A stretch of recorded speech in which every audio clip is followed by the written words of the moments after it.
I don't think I like this intro. SDP, the Steve Dangle Podcast, with your hosts, Steve Dangle, Adam Wilde, and Jesse Blake. Let's go! All right, baby.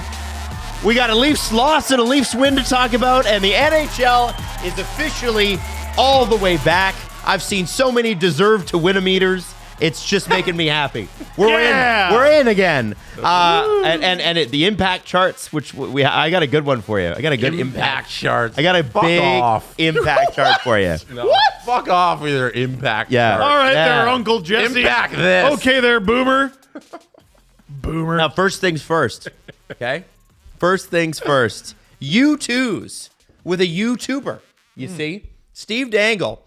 These U2s dolls actually go on sale today. Right now, they are on sale. That's right, and you can just click the link now. It is going to take a while to get these to you, so if you're buying them for people for Christmas, you're going to have to include a piece of paper that says "I owe you." Yeah, but Christmas 2025. Yeah, there you go. No, they should reach you around or send out around end of February, early March is what they're earmarked for. Yeah, and you might be thinking to yourself, "Oh, I'll just buy one later." You can't. No, it's a 2-week window. They're on sale for 2 weeks, and then that's it. October 11th, which is today, to October 25th. Whatever 2 weeks is, 14 days. That sounds right. That's right. Did Adam already say that and I missed it? No. Awesome. No, I just said it's 2 weeks. That's all. Chatting. Yeah, no, just having a chat. It's you know how like sometimes there's dolls and there's nothing to it? Yeah. This is a sturdy. It's a thick doll. It's firmer in the butt than I think anywhere else. I mean, if it's going to be That's very useful. anywhere close to where... Why? If it's going to be anywhere close to real life, it's got to be thick in the butt, you know? Yeah, which will come in handy. Yeah. Glute bridge every morning helps my back now. So we've done a lot of different merch ideas and collabs over the years. I think this might be the coolest one. Yeah. I think this doll of this stuffy of you, as SL likes to call it, Mrs. Dangle likes to call it.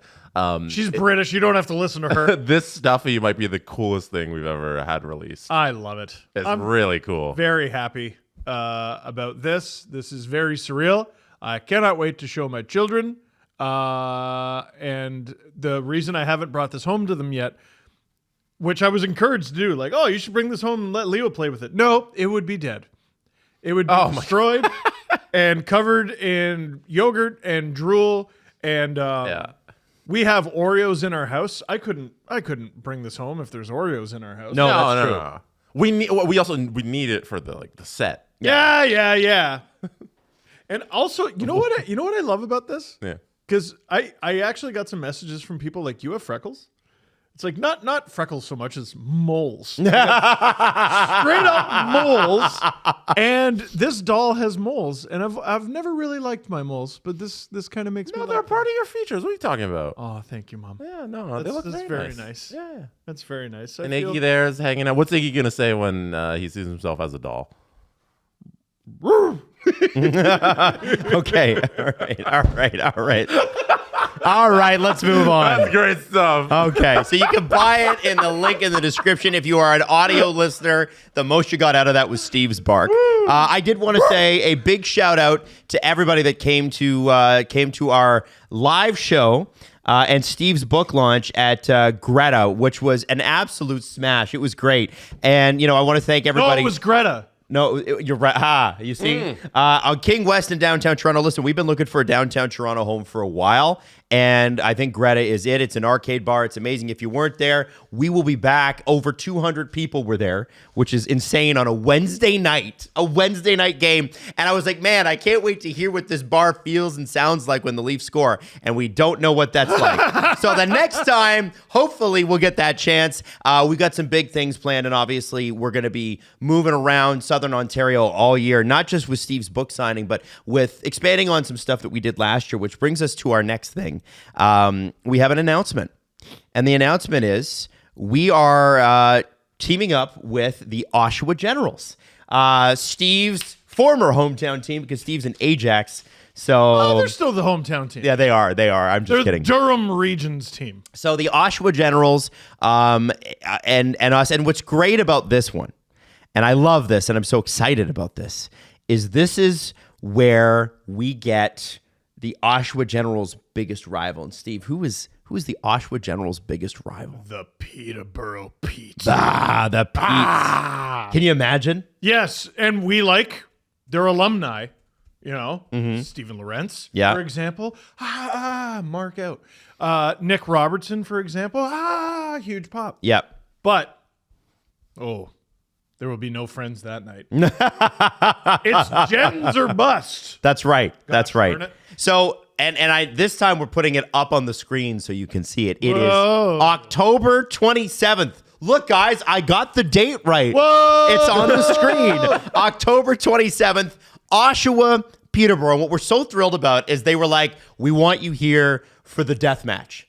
This is the cage match. This is WrestleMania. It's Pete's, it's Generals. This rivalry goes back almost 100 years. Forever. We told CJ about this, and he's like, well, I grew up a Pete's guy, so screw the Gens. Yeah. October 27th, Steve, Jesse, and myself in the arena for the game. And the great thing about this is that we get to put you all in the same section. There's a couple of sections that'll be SDPN only. And so when you buy the tickets, and by the way, for the game, and then we do a show after the game, the show will begin at 9:30. The game will begin at 6:05. It's $40. So you get to see the hockey game, the full game, and then you get to come to the bar and see us afterwards, which we're very excited about. Yeah. We're also... So it's right across the arena. I was there the other day, and it's a short walk. So you'll finish the game, you'll walk across the street, and there's this amazing venue where we'll be in the basement, and we'll have a whole live show for an hour, and then we'll hang around afterwards and meet you and take pictures and all that stuff. I don't know if people know this who've never been to our events, but every time we do a live recording of the show, we also stick around to take pictures with everybody. Yes. I don't know if people are aware, hey, you come to live shows, not just the show. And when we're doing the shows with the Leafs games, we watch the whole game with you, and then after that, we'll do pictures, or during the game, we'll do pictures. So this one, we'll have the actual hockey game, then we'll go over there, then we'll do an hour live show, then we'll hang out with you afterwards. It's a whole experience you get every time we have one of these shows, and it's a lot of fun. Can you imagine if it wasn't?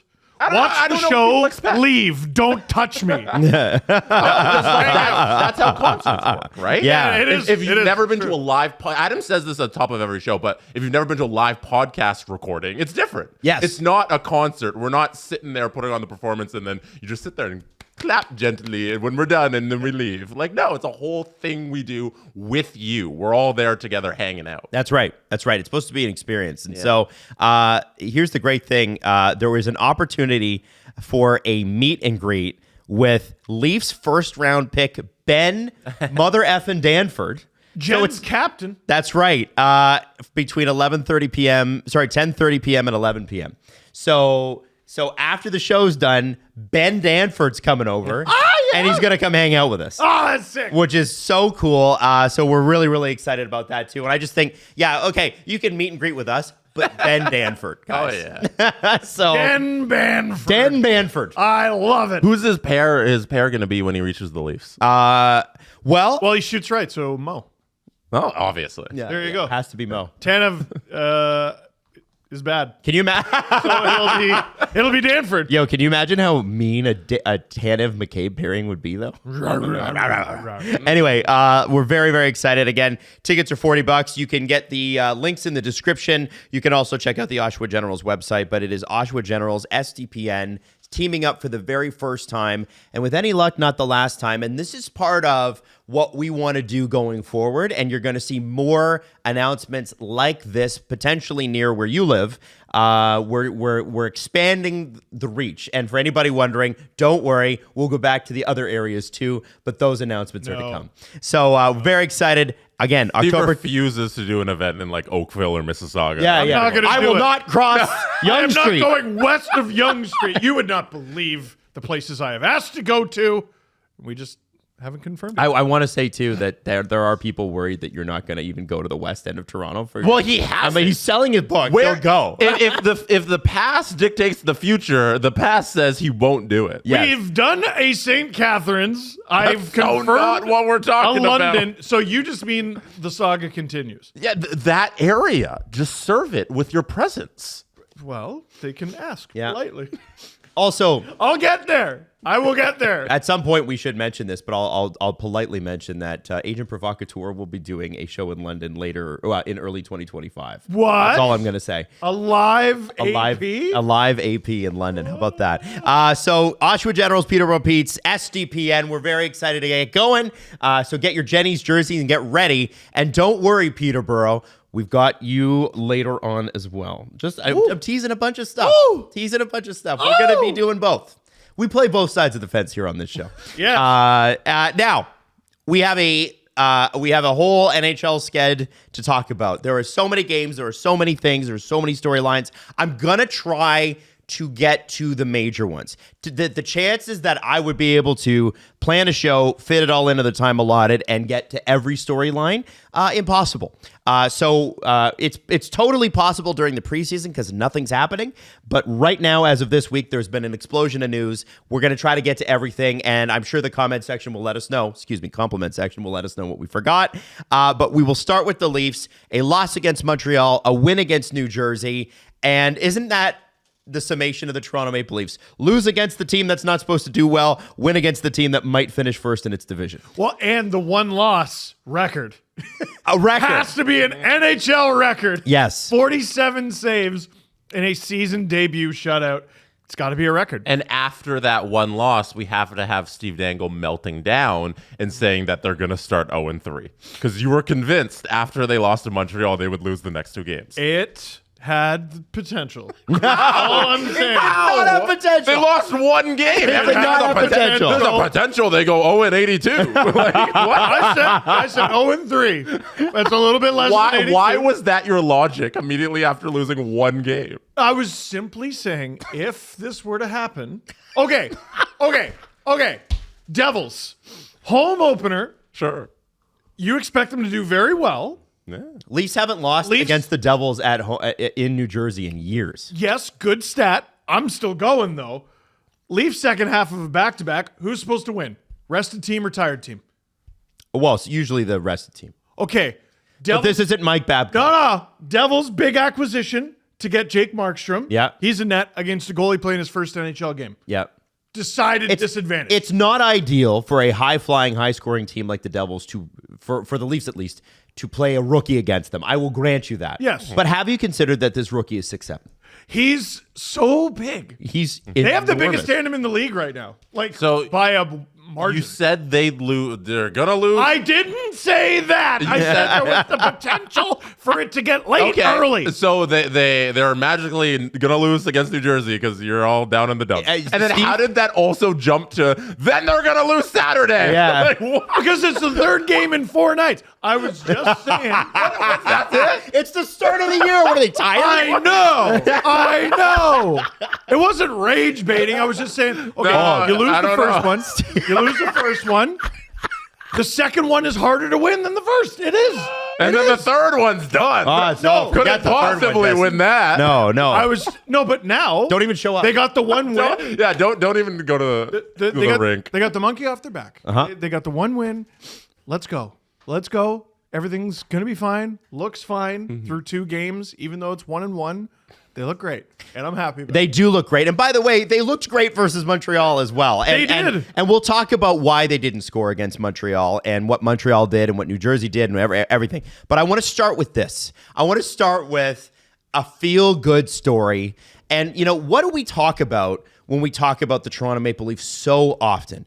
When Sheldon Keefe, interestingly enough, who was the coach against the Leafs last night, when Sheldon Keefe left, what was the famous quote in Toronto that Sheldon said at the New Jersey press conference? He was really saying the quiet part out loud. Give it to me. Other coaches were telling him, "Welcome to the real NHL." Right. Now, the standout, I would say, and listen, is he the best player on the ice? No. But the standout story from both games was a guy who was brought to camp on a PTO named Steven Lorentz. Now, to pronounce it properly, it's Lorentz or Lorentz. Oh. But Those are 2 different pronunciations. it's more like Lawrence as in the river or the waterway. But people call him Lorentz, and he's fine with that. He was a standout against Montreal, played really well. Last night, he got 2 points, 1 goal, 1 assist, 15 minutes on ice for a fourth liner. He deserved it. He played so much of the final stretch. Just to tell you, and this guy's been all vibes all preseason too. His dad is he turned down other opportunities for guaranteed deals to come to Toronto to play. His dad he can't stop talking about how excited his dad is. 6'4", By the way, 216. he had 3 points all of last season when he played for the Panthers. In 38 games. He almost had 2 goals for the Leafs last night. He missed on another one. That was real close. Good save by Markstrom. And he had, during the podcast at Greta, I said he would score the first goal of the season, and he came so close. Very close. He came so close in that first game, and then he ends up getting, what was it, the third? The third goal. And we'll talk about Max Pacioretty, who did have the first goal in a second. But I want to just show you this. Jesse, do you have that picture up? Yeah. This is you want to talk about passion? Oh, you want to that little. Okay, so if you're not watching this, you're listening to this. This is Steven Lorentz at Halloween when he's a kid, and what's he dressed up as? A Toronto Maple Leaf. I love that. They got what is that? A dinosaur. They got Minnie Mouse. They have costumes, actual costumes. But he was kid who was just I'm a Leaf. That's right. I'm a hockey player. And he's got the Daryl Sittler Leafs jersey. That is not even an early 90s Gilmore Sundin Clark jersey. That's an 80s, 70s jersey. I can't wait for the story about this picture to come out. I'm willing to bet that's his dad's. Oh, that's probably his dad's is. jersey. Probably is. 100%. Probably is. So what a passion haver. Yeah.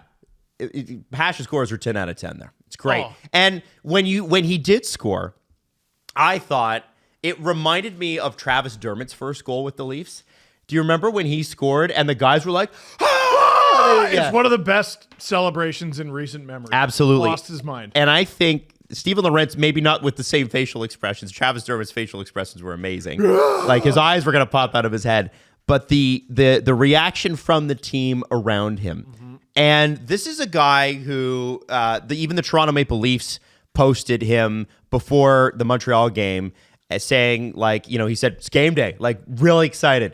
This guy is vibes, and I cannot believe that him and Ryan Lomberg were on the same team. It's insane. Dude, in Florida. I've talked about it several times. The depth on that Panthers team was insane. It's so good, and it was a big reason why they won. They had so many guys they could just rotate. The guys who didn't even make it in the lineup every game, Kevin Stenlund got a multi-million-dollar contract out of Utah. He was fantastic for them. Ryan Lomberg got a multi-million-dollar contract out of Calgary. He was fantastic for them. Steven Lorentz ends up getting a contract with the Leafs. Yep. He's been fantastic for them so far. Kyle Okposo gets his bonus and rides off into the sunset. He was so good. Nick Cousins gets his contract with Ottawa. Not all those guys were in Game 7. Oliver Ekman-Larsson, Anthony Stollers. Yeah. But I'm talking about guys who played on the fourth line. Depth guys. Yeah. Mm-hmm. Yep. He was really, really good team. Really good team. But, now that he's done something minor, win the Stanley Cup, he could do something major, be a good Leaf. Well, and this is what I wanted to talk about very briefly. Do something real. Yeah, something real. Welcome to the real NHL, Steven. Yes, it is hard to play in a Canadian market, but there are people that really want that. And, I feel a little bit, I'll be honest, as a fan, I felt a little bit stung with the O'Reilly departure because it was very clearly, I don't want to deal with that.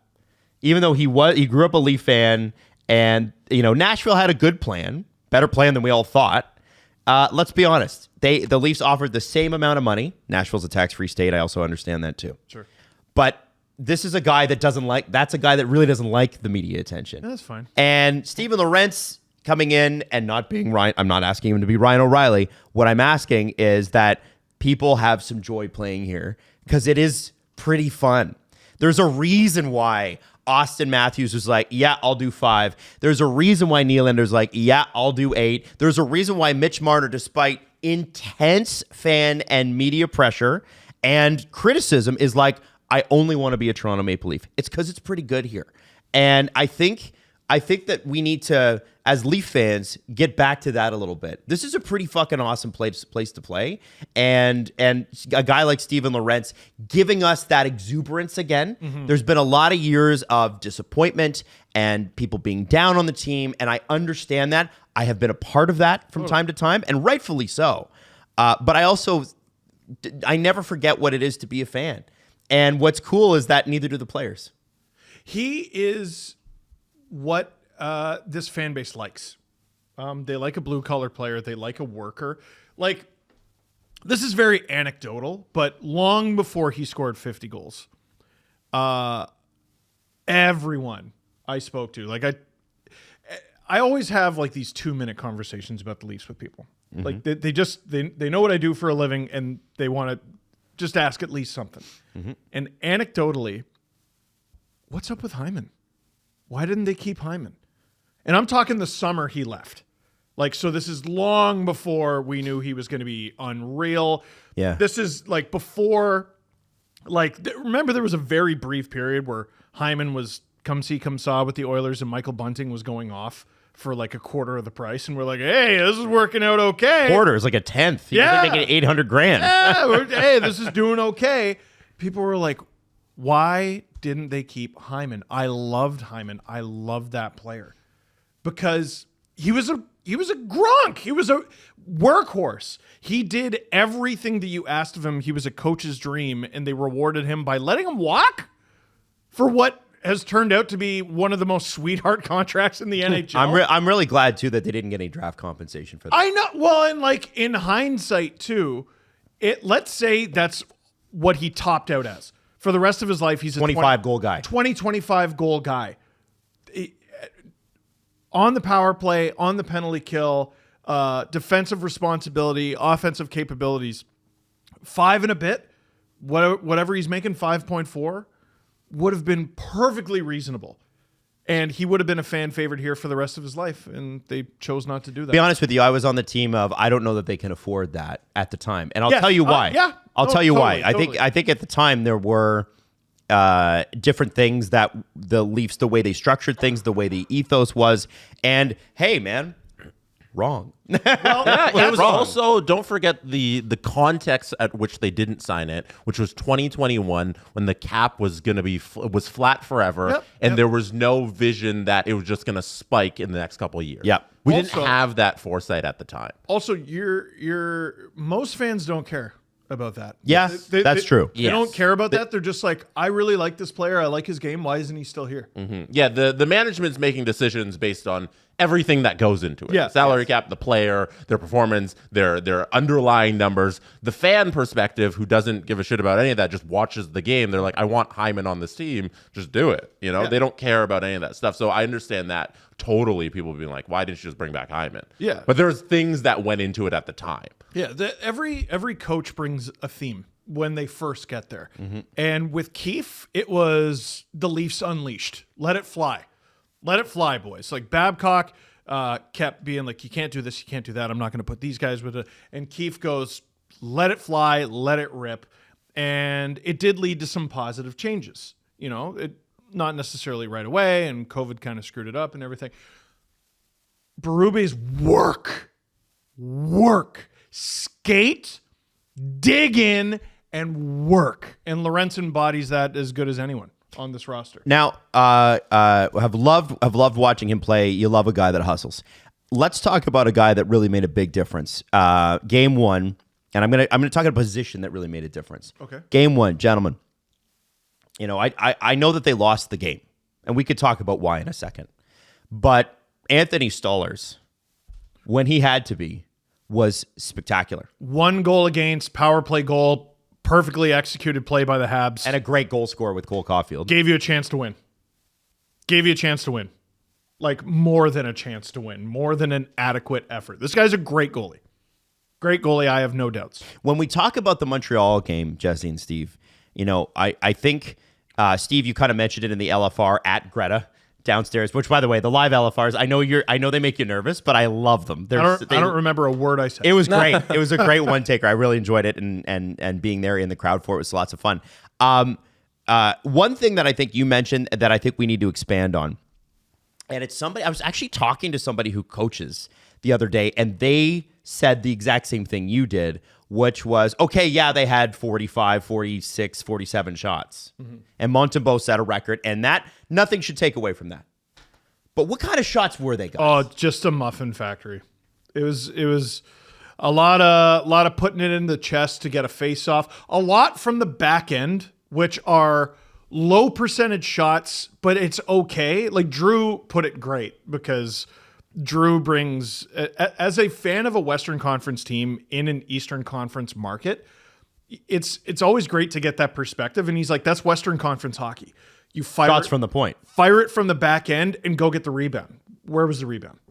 Well, the Leafs defense had 14 shots in game one. Which is way more than we're used to Yeah. seeing out of that. Well, because we have defensemen with a shot, which we can talk about in a second. Well, it's probably part of the reason Connor Timmins is on this team. Well, and He doesn't look out of place at all. I will talk about it. Yep. But I want to talk specifically about it brings me back to the Amazon documentary 3 years ago with the Toronto Maple Leafs and that really famous clip And of this year. Sheldon Keefe sitting, and this year, Sheldon Keefe sitting with Marner, Matthews, and Thornton, and Keefe going, "Listen, guys, I have concerns.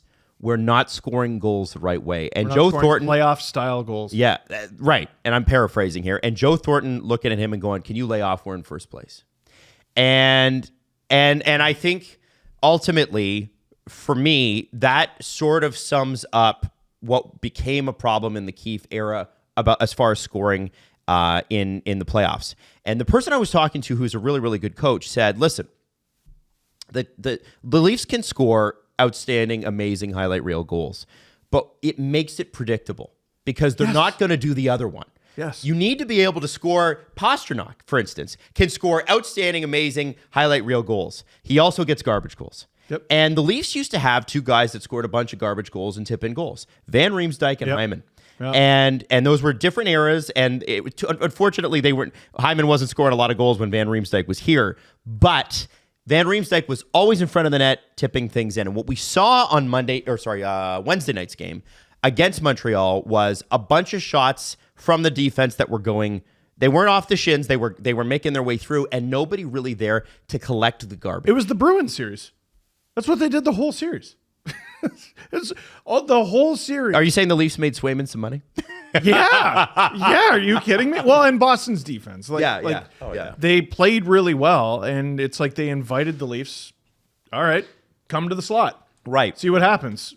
And they didn't bother. And what we saw yesterday, and it's interesting because if you look at what did I tell you, the impact chart?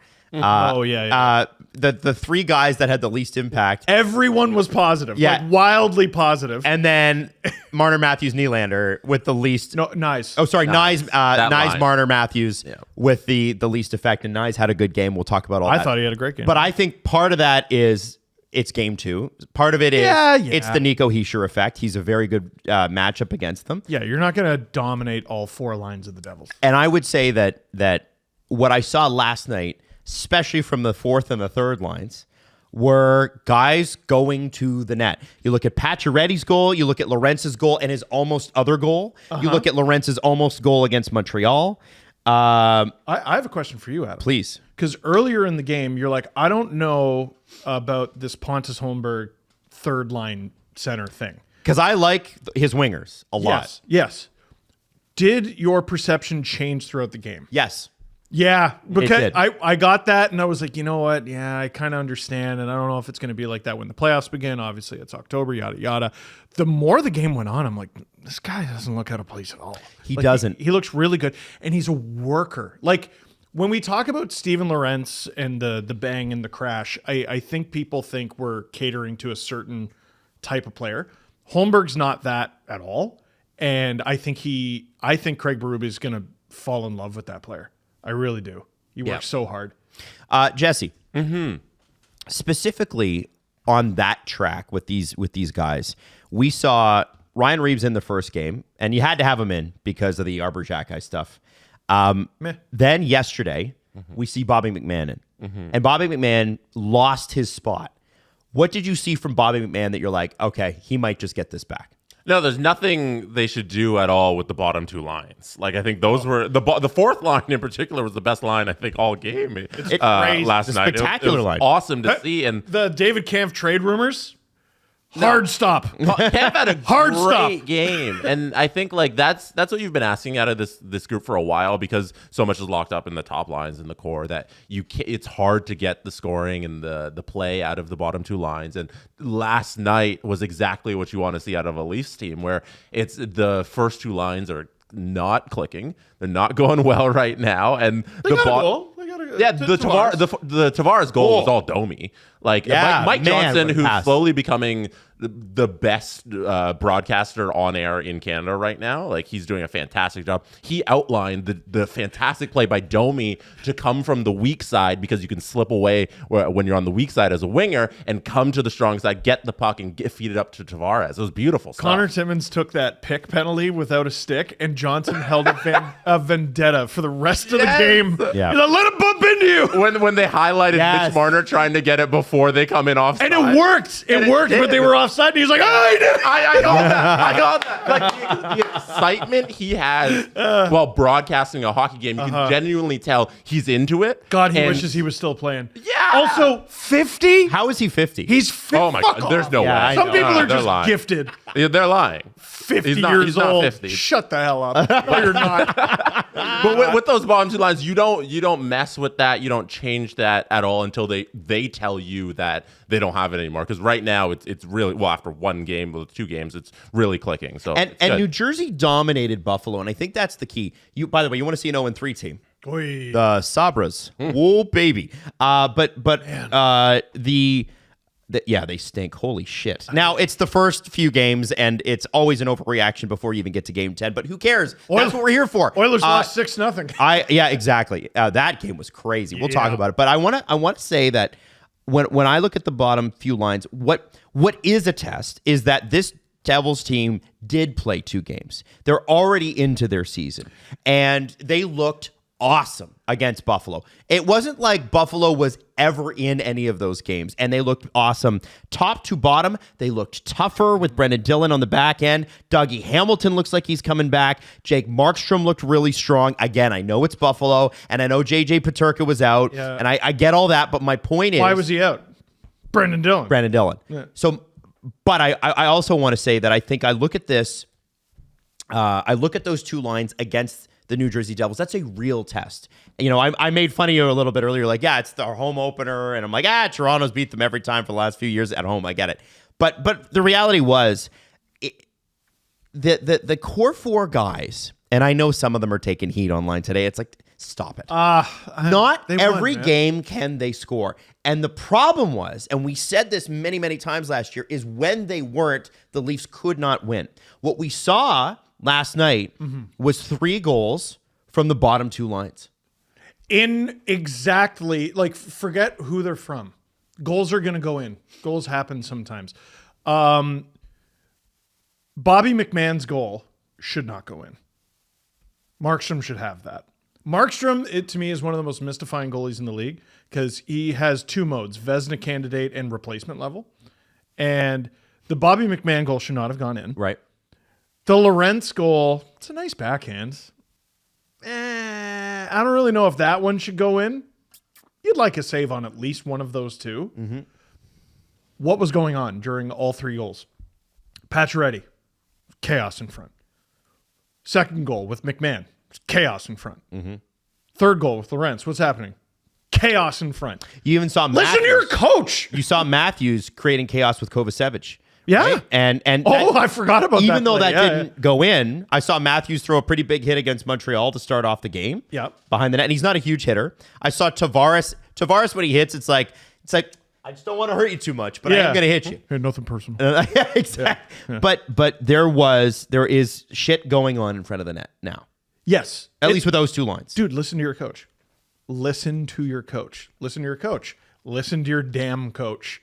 Sheldon Keefe would still be here if they listened to the damn coach. Now, it's part of the coach's job description to be listenable, like to be like, you know how there's players who are uncoachable.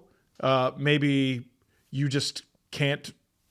get players to be coachable. Like, I think that's got to be part of your gig. The last guy told this team to go to the net. Yep. Couldn't do it.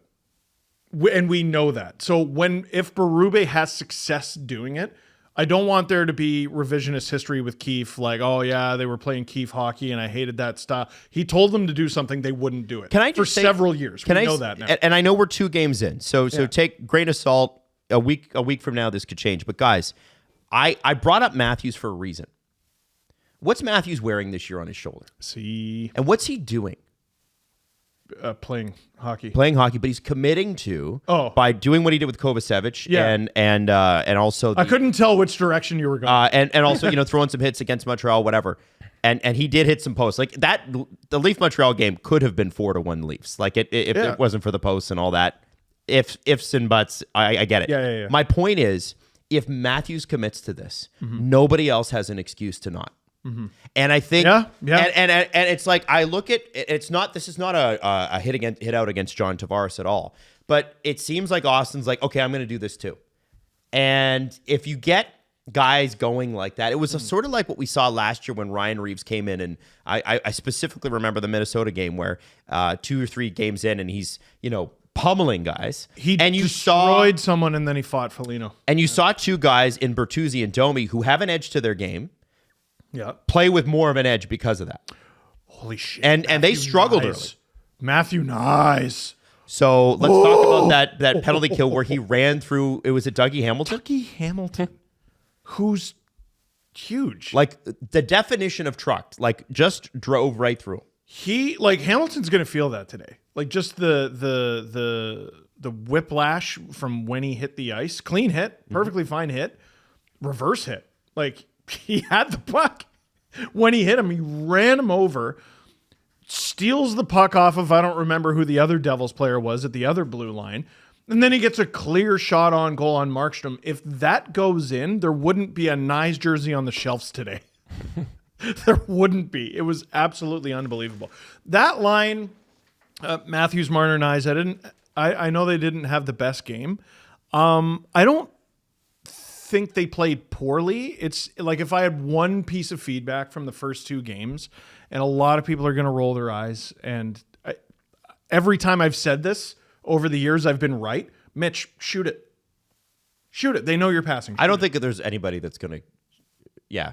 Like and Mitch has a good shot. I think that has been a problem with Mitch is that he does sometimes pass when he should shoot. I think he could score 30 goals in his sleep.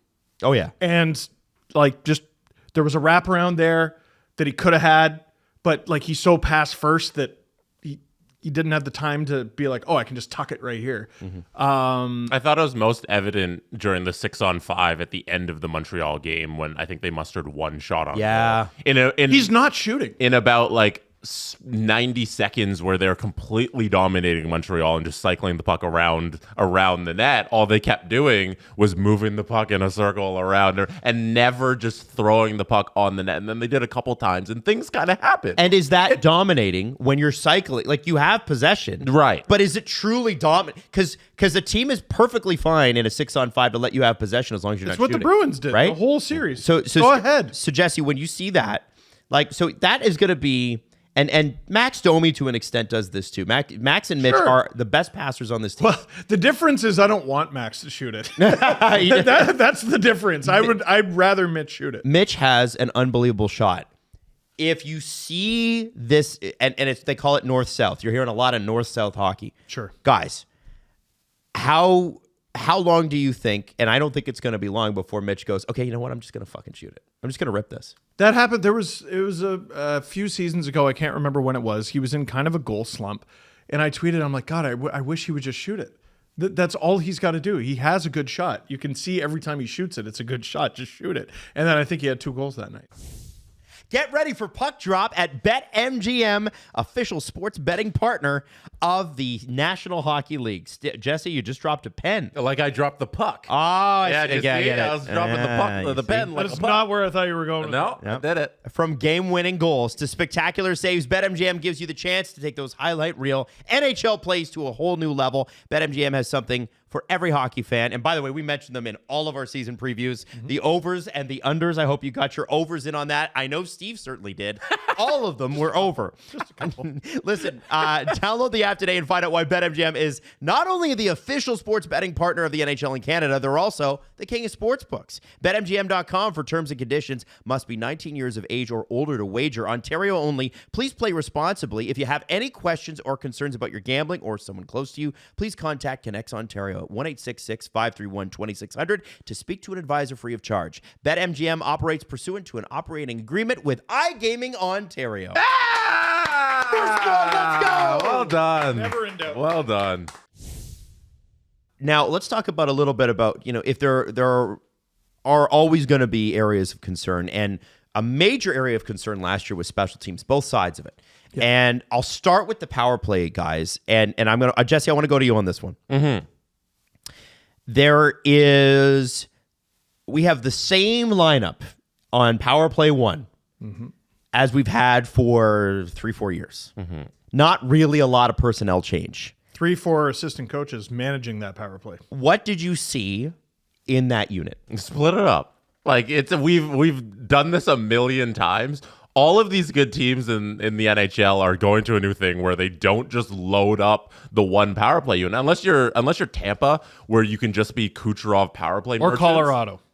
Or Colorado, where you don't really have the horses to do 2 units. Like, I think it's a little different. Yeah, I think the Colorado, you can just throw out Kucherov out there. He's gonna score on the power play. Either he's gonna get an assist or he's gonna get a goal.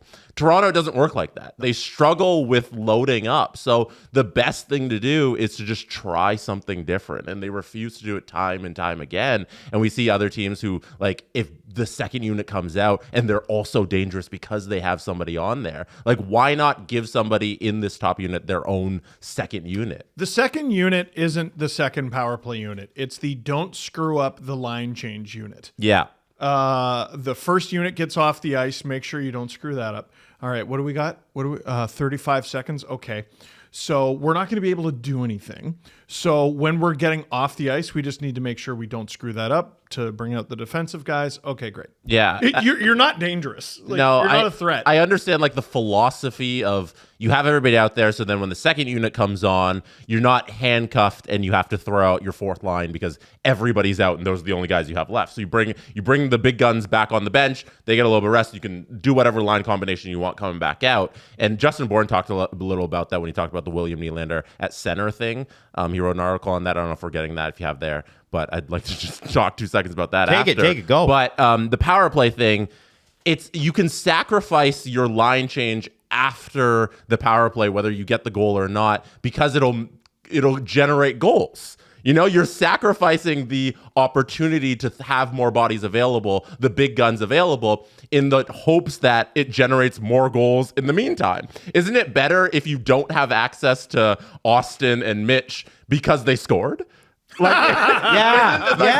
why not just mix things up and throw more people out there, and then hopefully they get a goal, and then you sacrifice the line changes that are going to follow, but then you have a goal on the board, which is the point of the game, is to score more than the other team. And what if you had the depth to trust the people that are coming out after the power play as well, right? Like, okay, so, you load up that top unit, and I'm looking at Daily Faceoff right now, and so they have the updated lines from last night. Mm-hmm. One thing that I think... I'm struggling with something because Tavares is good down low, but is he good down low in front of the net?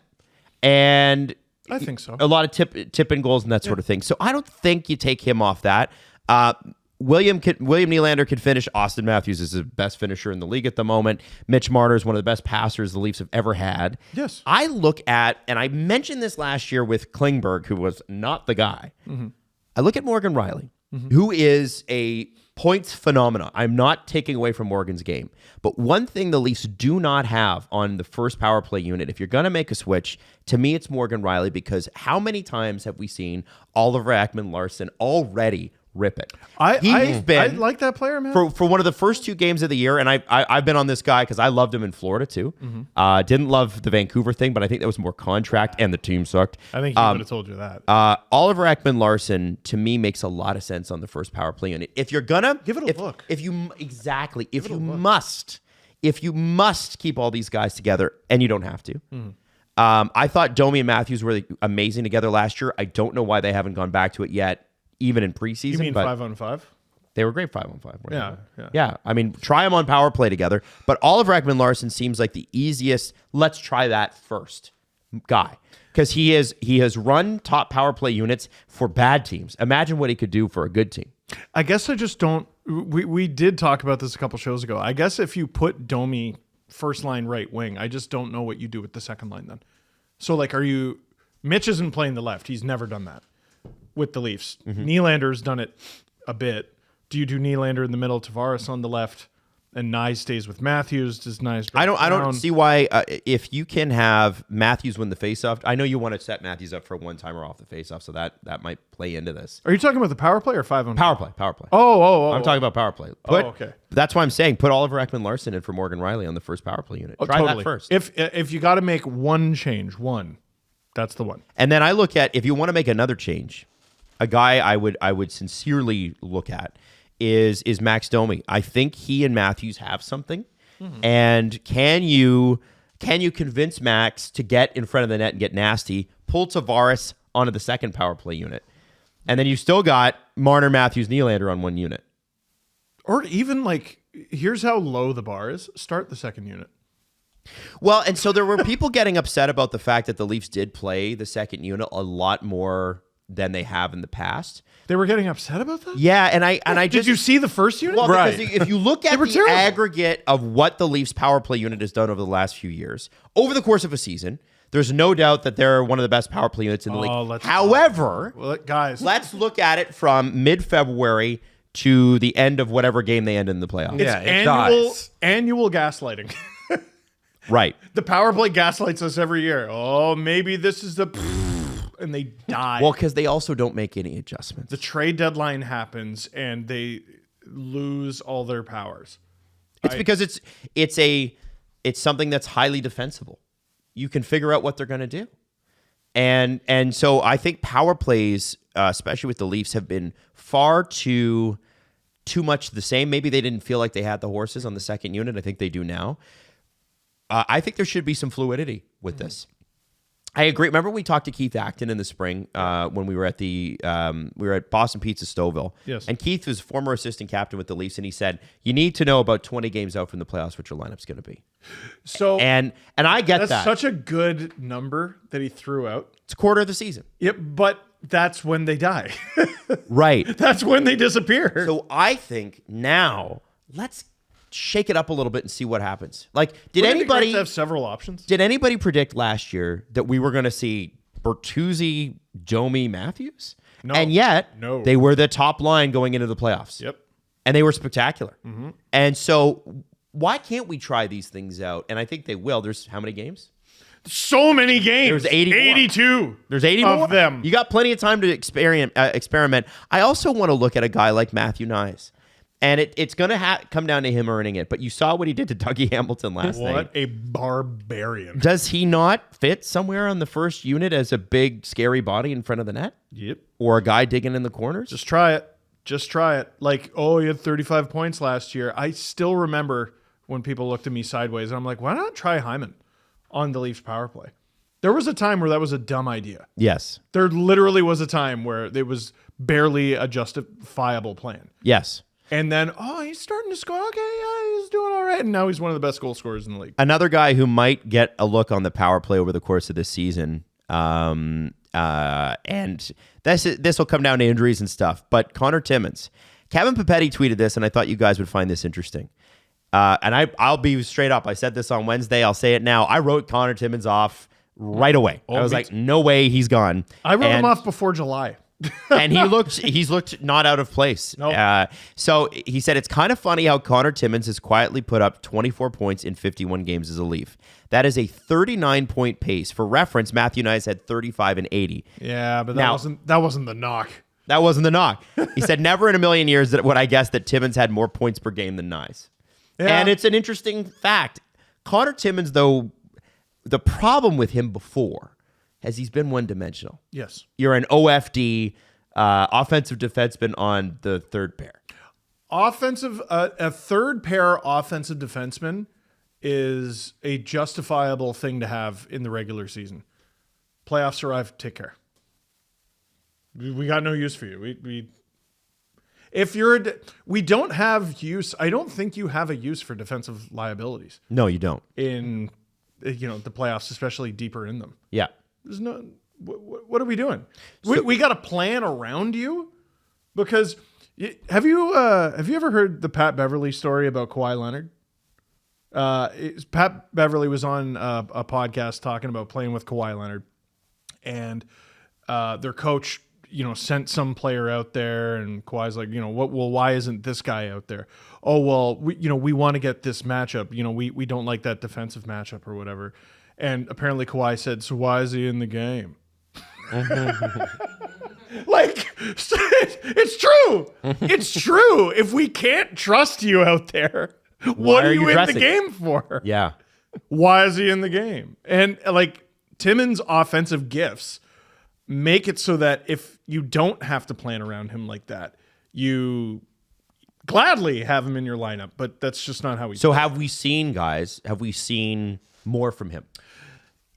I've seen some physicality. Yes, he's taken 2 penalties in 2 games. Oh, there's been way too many penalties taken. Way too many penalties. The penalty last night was pretty soft. Oh, that interference was bull. It was pretty soft. It was a very October penalty. Simone Benoit. I mean, it's not just Timmins taking too many penalties. Benoit's taken too many as well to start the season. And that's not dissimilar to how it was last season. The Willie thing last night I thought was ridiculous. Like the penalty on Jack Hughes and then slapping the puck after. Francis Saron threw him a bone by not giving him 4. He did. Oh, yeah. You can't do that. And Mike Johnson on the bench like, oh, he's got to hope for 2 and 10 instead of 2 and 2. He got 2 and 0. And if I'm the Devils, I'm screaming bloody murder, even though the penalty advantage was 5-2. But that's not unusual for the beginning of the season. So I'm not overly worried about Berube's team taking too many penalties. And if you remember, and I've brought this up before, I'll bring it up again, a big reason why the St. Louis Blues won the 2019 Stanley Cup is they took, I think it was 16 penalties through the first 2 games of the Stanley Cup final. It was crazy. And Berube just went harumph in the media about it. Not enough that he got fined, but he just went harumph.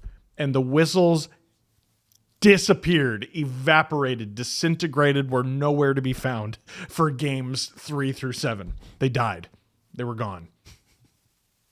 They were gone. And the Blues won a game against the Bruins by basically, I think it was it Bozak trucking Achari, or he tripped him or something. There was a very, Bruins fans will remember, they know exactly what I'm talking about right now. It's seared into their memory. We need Berube to weave a little bit of that magic, because we know Sheldon Keefe did not have that kind of pull with officials. And that's one thing Devils fans are going to have to get used to. This guy has not made himself liked to guys who wear black and white. Jess, I wonder if Berube teams take a lot of penalties, and whether maybe it's they take a lot of penalties and not all of them are called, or if they take a lot of penalties and a lot of them are called. I'd like to check that through his time in St. Louis. It's the Dustin Byfuglien thing. It's the Paul Maurice thing, and ironically, they were together for a while. And this is why when people go, yeah, well, this team is the most penalized, and okay, it doesn't matter that they're the most penalized or one of the most penalized. It should be more. Right. It's how many infractions do they actually commit that aren't called? Yeah, like the Leafs took 5 penalties to the Devils 2 last night. A couple of the calls were pretty soft. They also let a couple go. Like, it was very early regular season officiating. I think 5 was about right. Right. It's officiating. Yeah. You have no idea what you're getting any given night. On the Nylander penalty front, I thought that was like, I don't know if it's laziness or just you're falling behind the play, but grabbing him like that's a pure hustle thing where you're trailing and you're reaching out for that, and then to be frustrated as well and do that. I thought that was unacceptable. I thought it was a lot more unacceptable on the frustration part. Like, it's Jack Hughes. Like, right. It's a really good player. Maybe he just had Nylander beat. in that one situation. Right. So if you're beat, it's not your job to reach out and take a penalty. Yeah, You know, I and, understand. And you saying it's Jack Hughes, it's William Nylander. Yeah, that's fair. If anybody is in the company of that player, it's that guy next to him on the ice. Someone makes more. Right, and it's not Jack Hughes. A lot more. Yeah, actually. I thought William Nylander has had a really rough 2 games. If we're talking about some of the disappointments so far, I don't think it's been great. Yeah. It's 2 shots on goal, hasn't really had an impact. The thing about coming out of training camp with the center position was just a whole bunch of nothing. It was literally nothing. It was literally nothing, and it's 2 years in a row that it's been Fabricated nothing. nonsense. Yeah. And both times it's been we know for sure from the 2023 season that it was Brad Treliving who was coming in. He said, I looked at this thing and I said, William Nylander needs to be center, and Sheldon Keefe said it so much in the media. I just got here. And that was 2 I just got here ago. And Sheldon Keefe tried it, and then he pulled the plug on it before the season started. And then this year, Craig Berube comes in and he outlines the lineup. I just got here. I think William Nylander is going to be center. And we all laughed and joked about it. We're like, oh, this is the time they're going to do it. And Willie himself joked and laughed with the media that, hey, you got to ask the last coach why it didn't stick. I think we know it doesn't stick Ask now. the current coach why he didn't bother. He didn't even bother using it in a game that counts. No, and I think we know now that it's not there for him. Like It's just not happening. It didn't work because it's not because of the GM who wanted to try. It's not because of the 2 coaches who wanted to try. It's because he doesn't have it in him to play center. And I think let's just commit to that. And I don't want to be doing. And if Holmberg is a good 3C, then my whole thing about the league. Maybe he'll be a good 2C. Well, no, I think Tavares is the 2C, but if you have, listen, as long as Tavares has quick wingers, Willie and Domi are, he's going to be fine. It's when you put Tavares with somebody else who's slower in the playoffs, that's a problem. And the game does slow down in the playoffs, but it becomes an issue when you don't have that speed on the wings. You're going to have to insulate that. And if you can find a 3C, Then why is he in the game? They have not had. You have to insulate that? Then why is he in the game? Oh, hey, okay, Mr. Load Management. We've people have insulated for Kawhi as well. I do want to say, why am I in the game? But the Willie not being a great center, it goes down to like his face. Craig Berube said he needs to work on his face-offs and little skills. He said that at practice. And that play with Jack Hughes, that's if you're falling behind the play like that, if you're the centerman on the number 2 line on this team, you can't be taking a penalty like that. Yeah. So you see more examples like it's just not going to work. Here's what I would like. Saturday, Hockey Night in Canada, Pittsburgh Penguins, Sidney Crosby, Evgeny Malkin, Willie go. That's what I'd like. Willie go what? Give him the challenge. Put him at center. No. Put him at center. What are you Do doing? it. Maddie said no. I don't know what you're talking about. We know it's not. I don't think so. I want to see it. Give him a challenge star players. Yes. Well, the challenge would have been you try it through the preseason, and then you commit to it, and then you give him a run. And they tried it for 1 preseason game, and then the second one he hit his head, and they never did it again. They Irish goodbye'd it too. They weren't even like, nah, never mind. They just take care. No, they just disappeared. No, they asked. I was reading from Jonas Siegel. Like they asked him at practice, like, "Hey, what's going on with the William Nylander thing?" He talked about the faceoffs and all that little stuff he needs to work on. Somebody had a follow-up question, and then Craig Berube's response was, "I don't think we need to talk about this anymore." And they shuffled along. That's it. It's shut down. It's done.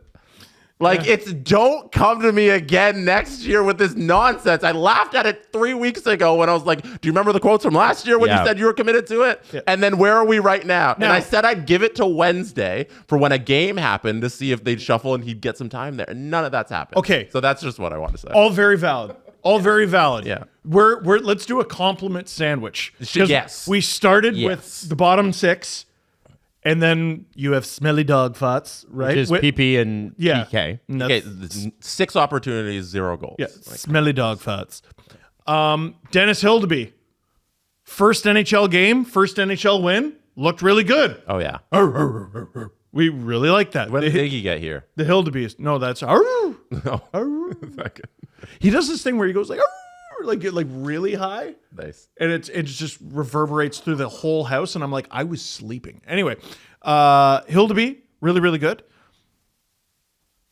We haven't talked about Chris Tanev yet. I'm going there next. He's getting there. There's a lot. But you know why we haven't talked about Chris Tanev, Adam? Because we don't have to. Exhale. When he's on the ice Hang on. No. There's one thing I got to say about Willie. What? Here are the next few games, and then we'll talk, Chris. Go for it. Penguins, you can't play Willie at center if you're going to try it.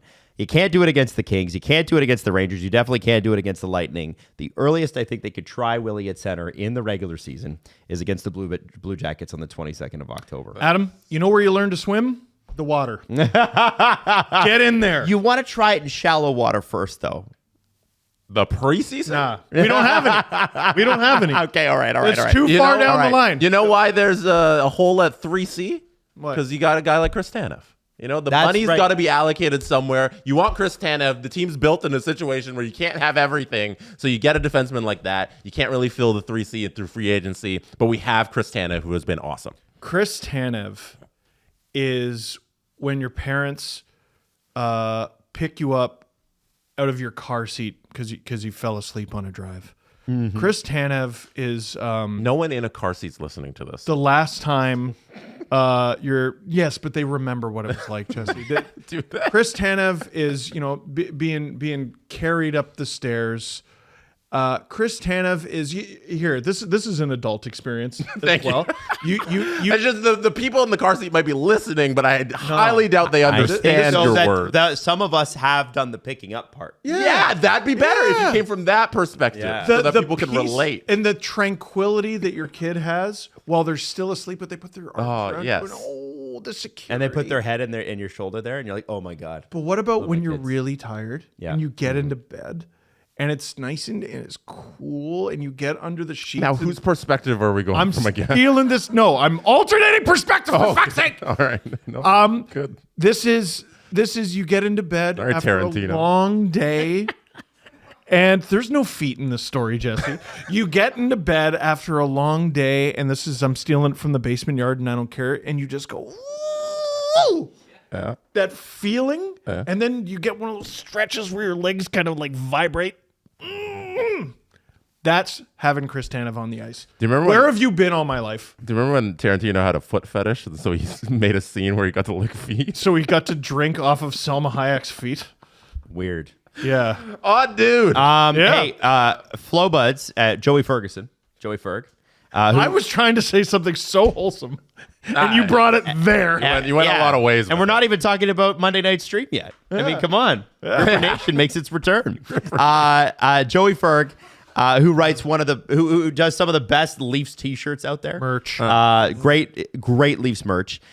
He said this morning, watching Chris Tanev is making me realize that I don't think I ever even knew what exactly an effective stay-at-home defenseman was supposed to be doing. Oh. And when the Dubas era started here in Toronto, there was a very much, and I think it was bought into a very much an anti, and this is Lou Lamoriello too, I include that, just anti-stay-at-home defense, because usually what stay-at-home defense meant in Toronto was bad. Well, they can't do offense, so they must be good at defense. And in Toronto's case, most of the time they were just bad. There's stay at home because you're good at it, and stay at home because you have to. Because if you do anything else, you're going to be exposing yourself. God bless Simone Benoit. Stay at home because he has to. And he's pretty good at it. Yes. Zero shade, zero hate. Chris Tanev is, I got this.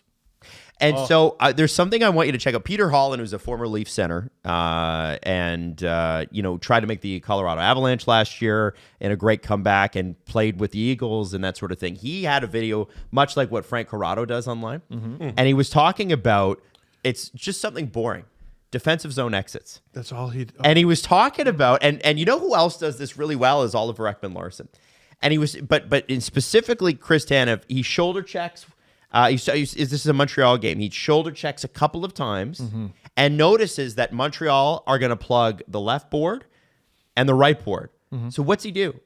He throws it up. He knows the center of the ice is going to be available because they got two guys plugging the left, one guy plugging the right, and he goes, I'm just not going to just ring it up around the boards. I'm going to catch the centerman who is coming off of the bench and curling over the blue line, and then in momentum, Chris Tanev shifts his weight, turns, catches the centerman with a fucking perfect pass, and the centerman doesn't lose a stride right up the ice. I don't care how old he is. They should have gave him 8. It's I don't care. And I love him. But I'm deeply in love. I'm madly in love. simple but complicated in the sense that you got to know what you're fucking doing. Yes. But simple in the fact that the execution isn't actually that crazy. No. And yet very few can do it. Pass the puck to someone wearing your jersey. It's a crazy. God, I but love him. but I here's love the him. thing. Part of the Leafs' defense problem is that they had to play defense too much, right? Yes, yeah, and yeah. they were a bit thin on defense. Like I would say last year, the best stay-at-home defenseman for the Leafs was Simon Benoit, right? big chunk and, of the and- season. And Jake McCabe last night caught a pass from Matthews, and it's unfortunate that it had to be Jake McCabe He's chaos, man. because he's I mean, chaos sorry, with chaos the puck. defenseman. Chaos with the puck. Yeah. I love Jake McCabe. I think he's amazing, and I'm glad they're working on an extension, and that's awesome. But like Jake McCabe, a couple years ago, had to run Toronto's power play when Morgan Riley was out, and it's not good. That's not what he's there for. I look at a guy like McCabe, who can look at a guy like Tanev. I look at a guy like OEL as well. Mm-hmm. Defense is how quickly can I get the puck out of the zone? Defense is not getting pinned for a minute and then thank God I cleared it. And I think in Toronto, what we've had is a bunch of holy shit, holy shit, holy shit, holy shit. Hey, that's good defense. They got it out after a minute. And sometimes it's good, holy shit, but it's very often, oh, no. Well, yeah, it's like, oh, we just got out of that one. Yeah. And I think what the ethos was, how many puck moving defensemen, i.e. a Liljegren, can we get? Justin Hall. Dermott, where, hey, they move the puck, so they'll be good on the defensive zone. Kyle had a type. He had a type. Well, okay. Can you get it?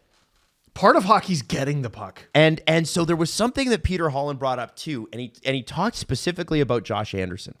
Okay. There is a scene in this video, and again, it's only a minute and a half. Go to Peter Holland's Twitter account, watch it, where you've got Tanev skating in, Josh Anderson skating in. They're both neck and neck with each other going into the Leafs defensive zone. Mm-hmm. And he said, watch how Tanev manages this. And what he does is he's like, I'm not going to cleanly steal the puck away from Josh Anderson, who's gigantic and always plays the Leafs well. Yes. I am just going to hold him up and bump him. Get some skin on him. And that's what he did. And he said he waits for support, and the support comes. Mm-hmm. Credit to the Leafs secondary for seeing it. And they get the puck, and they get the puck out and back down into Montreal's. I wish I could retroactively make Chris Tanev a Grimsman. I love him. I love him. Two games. The bar was set so nice and low for him. Like, I keep But calling he's him, also the best at it. Yeah, dude, I keep calling him the best right-handed defenseman the Leafs have had in 20 years, and it's not a bit. I'm not kidding. He is. Like, kind of by a wide margin. Yeah. And I think it's going to make a huge difference for this team. And It just keep makes your eyes on everyone's Oliver life Ekman-Larsson, too. easier. He's very good at it. Mm-hmm. Yeah, but he doesn't have the same responsibility. No, he doesn't. You know what I mean? Very good. You need second pairing defensemen, but Chris, go back to 2014. I love you. Can you write a good best man speech? I'd love to have you. Quick other things on the Leafs before we move on to other things, because we have to. Joseph Woll, Elliot Friedman was saying it today, and we were hearing it for the last couple of weeks. Does not look right, according to somebody within the Leafs organization. Dude, this was readily available information. Mm-hmm. We talked about him. I get it. People don't want him to be injured. Neither do I. But don't shoot the messenger. Yeah, man. Through 5 games, he played 30 minutes. He's the starting goaltender. That's noteworthy. And I apologize for that truth. The last game of the season, he played a full 60, but the practice before that full game, reporters were like, he doesn't look right. He plays a full 60, looks all right, plays well. And we go, oh, okay, maybe everything's fine. And then the day of the opening game of the season, he's thrown on IR, and we know he's going to miss minimum 4 games. Mm-hmm. Here's what I like about Berube, though, and they mentioned this during the game last night, is that Craig Berube took a team that was in last place and said, we got that Binnington guy. And sorry, Ville Husso and whoever the other goalie was. We got this Binnington guy. Let's try him. And rode him all the way to the cup. And I look at that, and I know that people were like, why wasn't Matt Murray starting last night? It was because he hasn't played hockey much in 18 months and probably needs to play in the AHL first. Fine in the preseason. But Hildeby, I don't think Berube is going to be afraid to play Hildeby if he has to. And he won a cup with the third goalie. What do we need Wool for? That just sounds like Bennington with extra steps. Here, just call up Hildeby. And just get before healthy. people yell at you in the comments, it was Jake Allen. Jake Allen. Yeah, who was the Who's a starter. great goalie. Yeah, who was the goaltender for most of the season. Then Bennington stole the job. Leafs Someone else was there. also. Chad Green. What was it? Chad. I had a. That's made up. Chad Johnson. Oh, 10 Sounds like a New York Jets quarterback from the does. last 20 years. Yeah, those three guys. Leafs likely to trade Liljegren. So apparently they're looking to find a spot for him elsewhere. Here's the thing. I've never seen a trade in October be great. But I can tell you where you can get some real value for a right shot defenseman that doesn't fit in your system. Trade deadline. And people are like, let's clear the space now. You don't need Yarncroke. You don't need Kampf. You don't need Dewar. You don't. Well, I actually think a lot of Leaf fans like Dewar, but you don't need Kampf's contract. You don't need Yarncroke's contract. You don't need Liljegren's contract. The reality of the situation is they can carry them. well, and also guys get hurt. And guys get hurt. And I look at Liljegren and I go, okay, yeah, you could try to. He's probably not thrilled being the 8th defenseman on this team. Fine, But he shouldn't is. be. And he doesn't fit Berube's system. And it seems like this is coming to an end. I would wait until you get value for him. Guys like that are so valuable going into trade deadline. And I just look at this and I'm like, okay, do you want a 3rd and a 5th round pick for Timothy Liljegren? Not really. Or do you want maybe a 2nd? Here's how it could work. Potentially, I don't think you're getting a 2nd for him. I would love that, but At trade deadline? You right gotta- shot defenseman, They $3 also million bucks? might need the He's cap gotta play. space before that. Yeah. And he also has to be in the lineup for them to get a 2nd. Like, Yes. he has to increase his value by playing. Remember the old pump and dump with Phaneuf? Like, they need something like that. Or you're going to have to be, your hand is going to be forced when guys come back from injury because you need that cap. Yeah. if he plays well enough to be worth a 2nd round pick, you keep him. Yeah. That's what I think. You do. And we have to see more from Connor Timmins, too, to see if he actually sticks. Yeah, And there's also... and we haven't even had Myers play again. That's what I mean. Philip Myers is an interesting one, too. Yeah. The error here is letting it get to the point where Liljegren is probably their 9th defenseman. Like that's probably 9th. That's probably the think point. 9th? If you're putting Myers ahead of him, so it'd be Tim. I don't want to count it 8. Then I think he's whatever. 8. Yeah. So, Yep. sure, 8. Cool. So was he's like, damn. 8 defense. Kokanen. That's the problem where you have that guy for at this point. The time to make the move is the offseason. Yes. When you're doing the lineups, when you're projecting Yeah. the depth charts, you move off of it so you get all that cap space at the time. Now wait though, because they have guys potentially coming back from injury in about a month.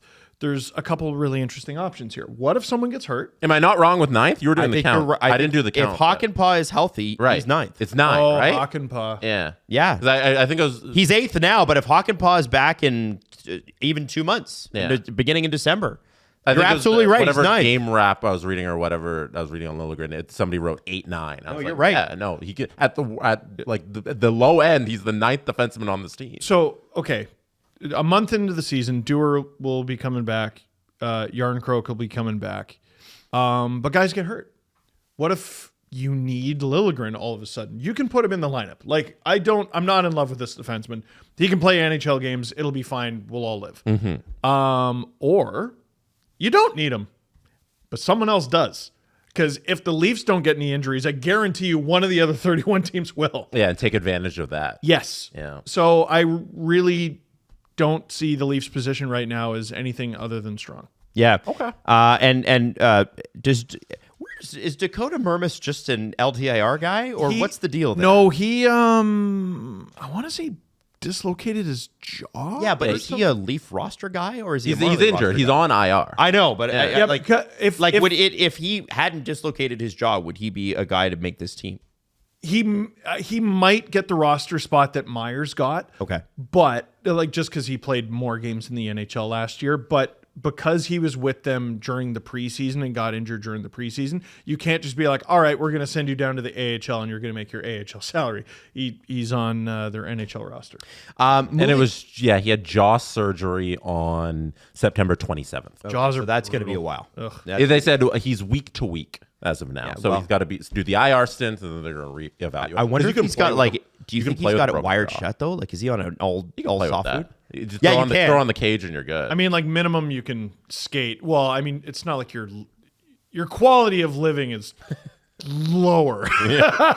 You're not eating good food. You're just You're probably not sleeping well. You're probably pissed off all the time. Yeah, let him. It's also not important for the Leafs to get Murmas back in the lineup, or in the lineup at all. Fix your face. Give him some time here. Fix your face. If it was, they would have bigger problems. Yes.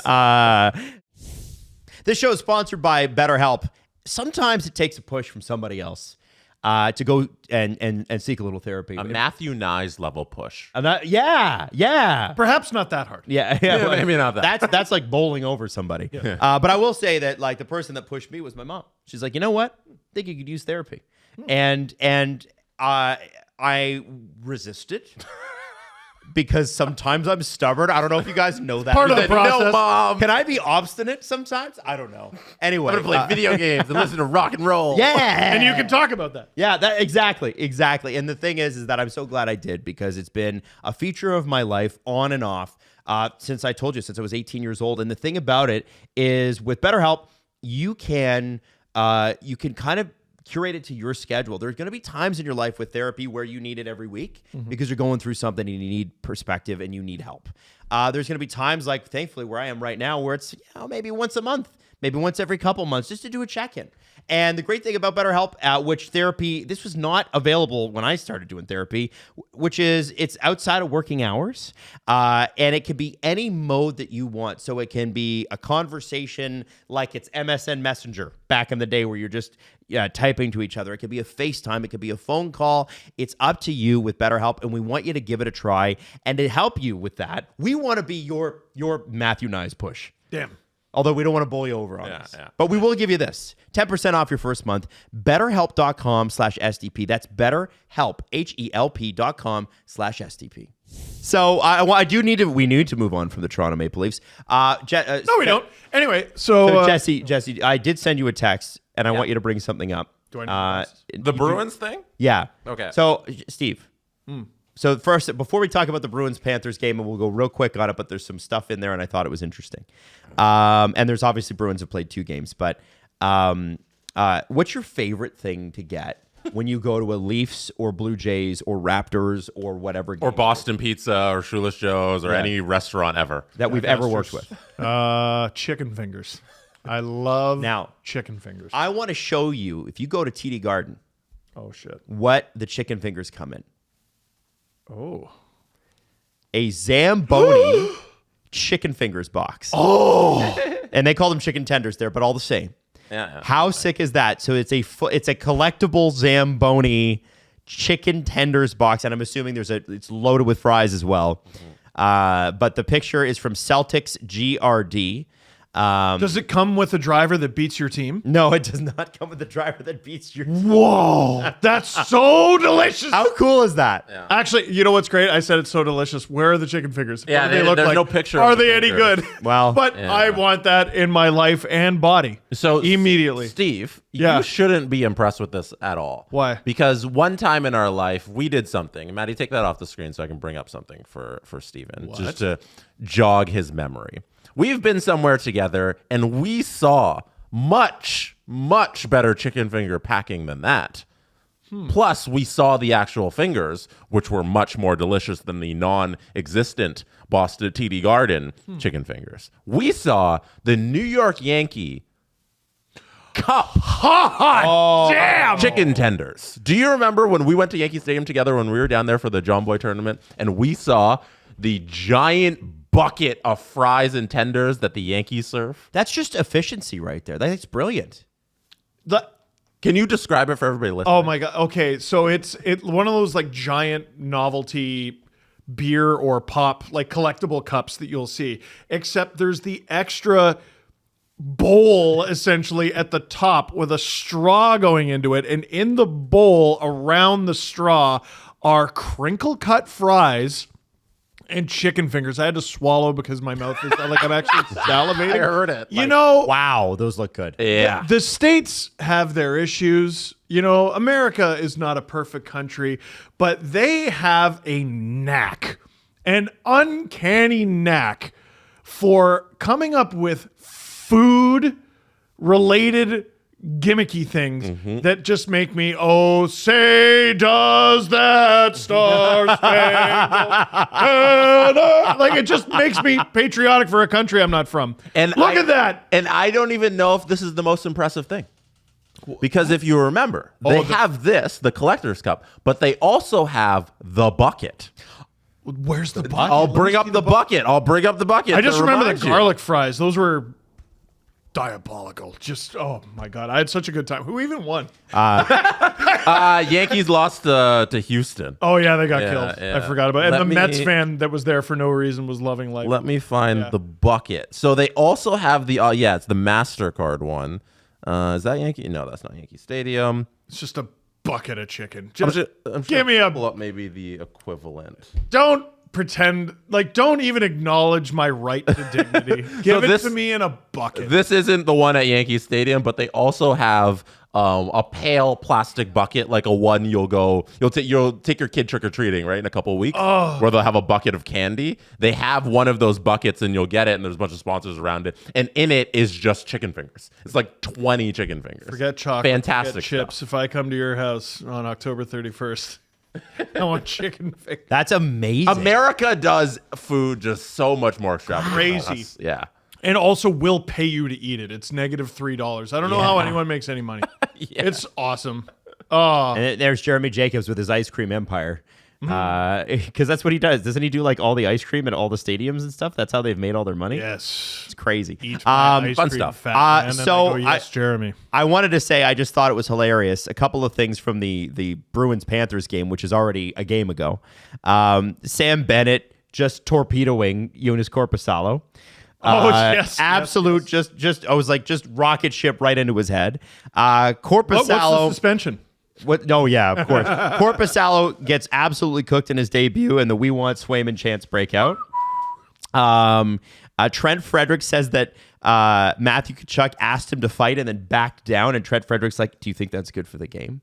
Like to the press afterwards. I'm like, "This is a good rivalry." It's a great rivalry. Also, can someone hand Trent Frederick the game notes and tell him who his captain is? Yeah, right. No. And then Are we kidding? Then the last one is Max Jones getting an unsportsmanlike for accidentally almost chopping the ref's head off. He's so lucky he didn't get anything for that. Yeah. He's so like, I know it's an accident. I know he didn't mean to do it, but you slashed a ref in the arm.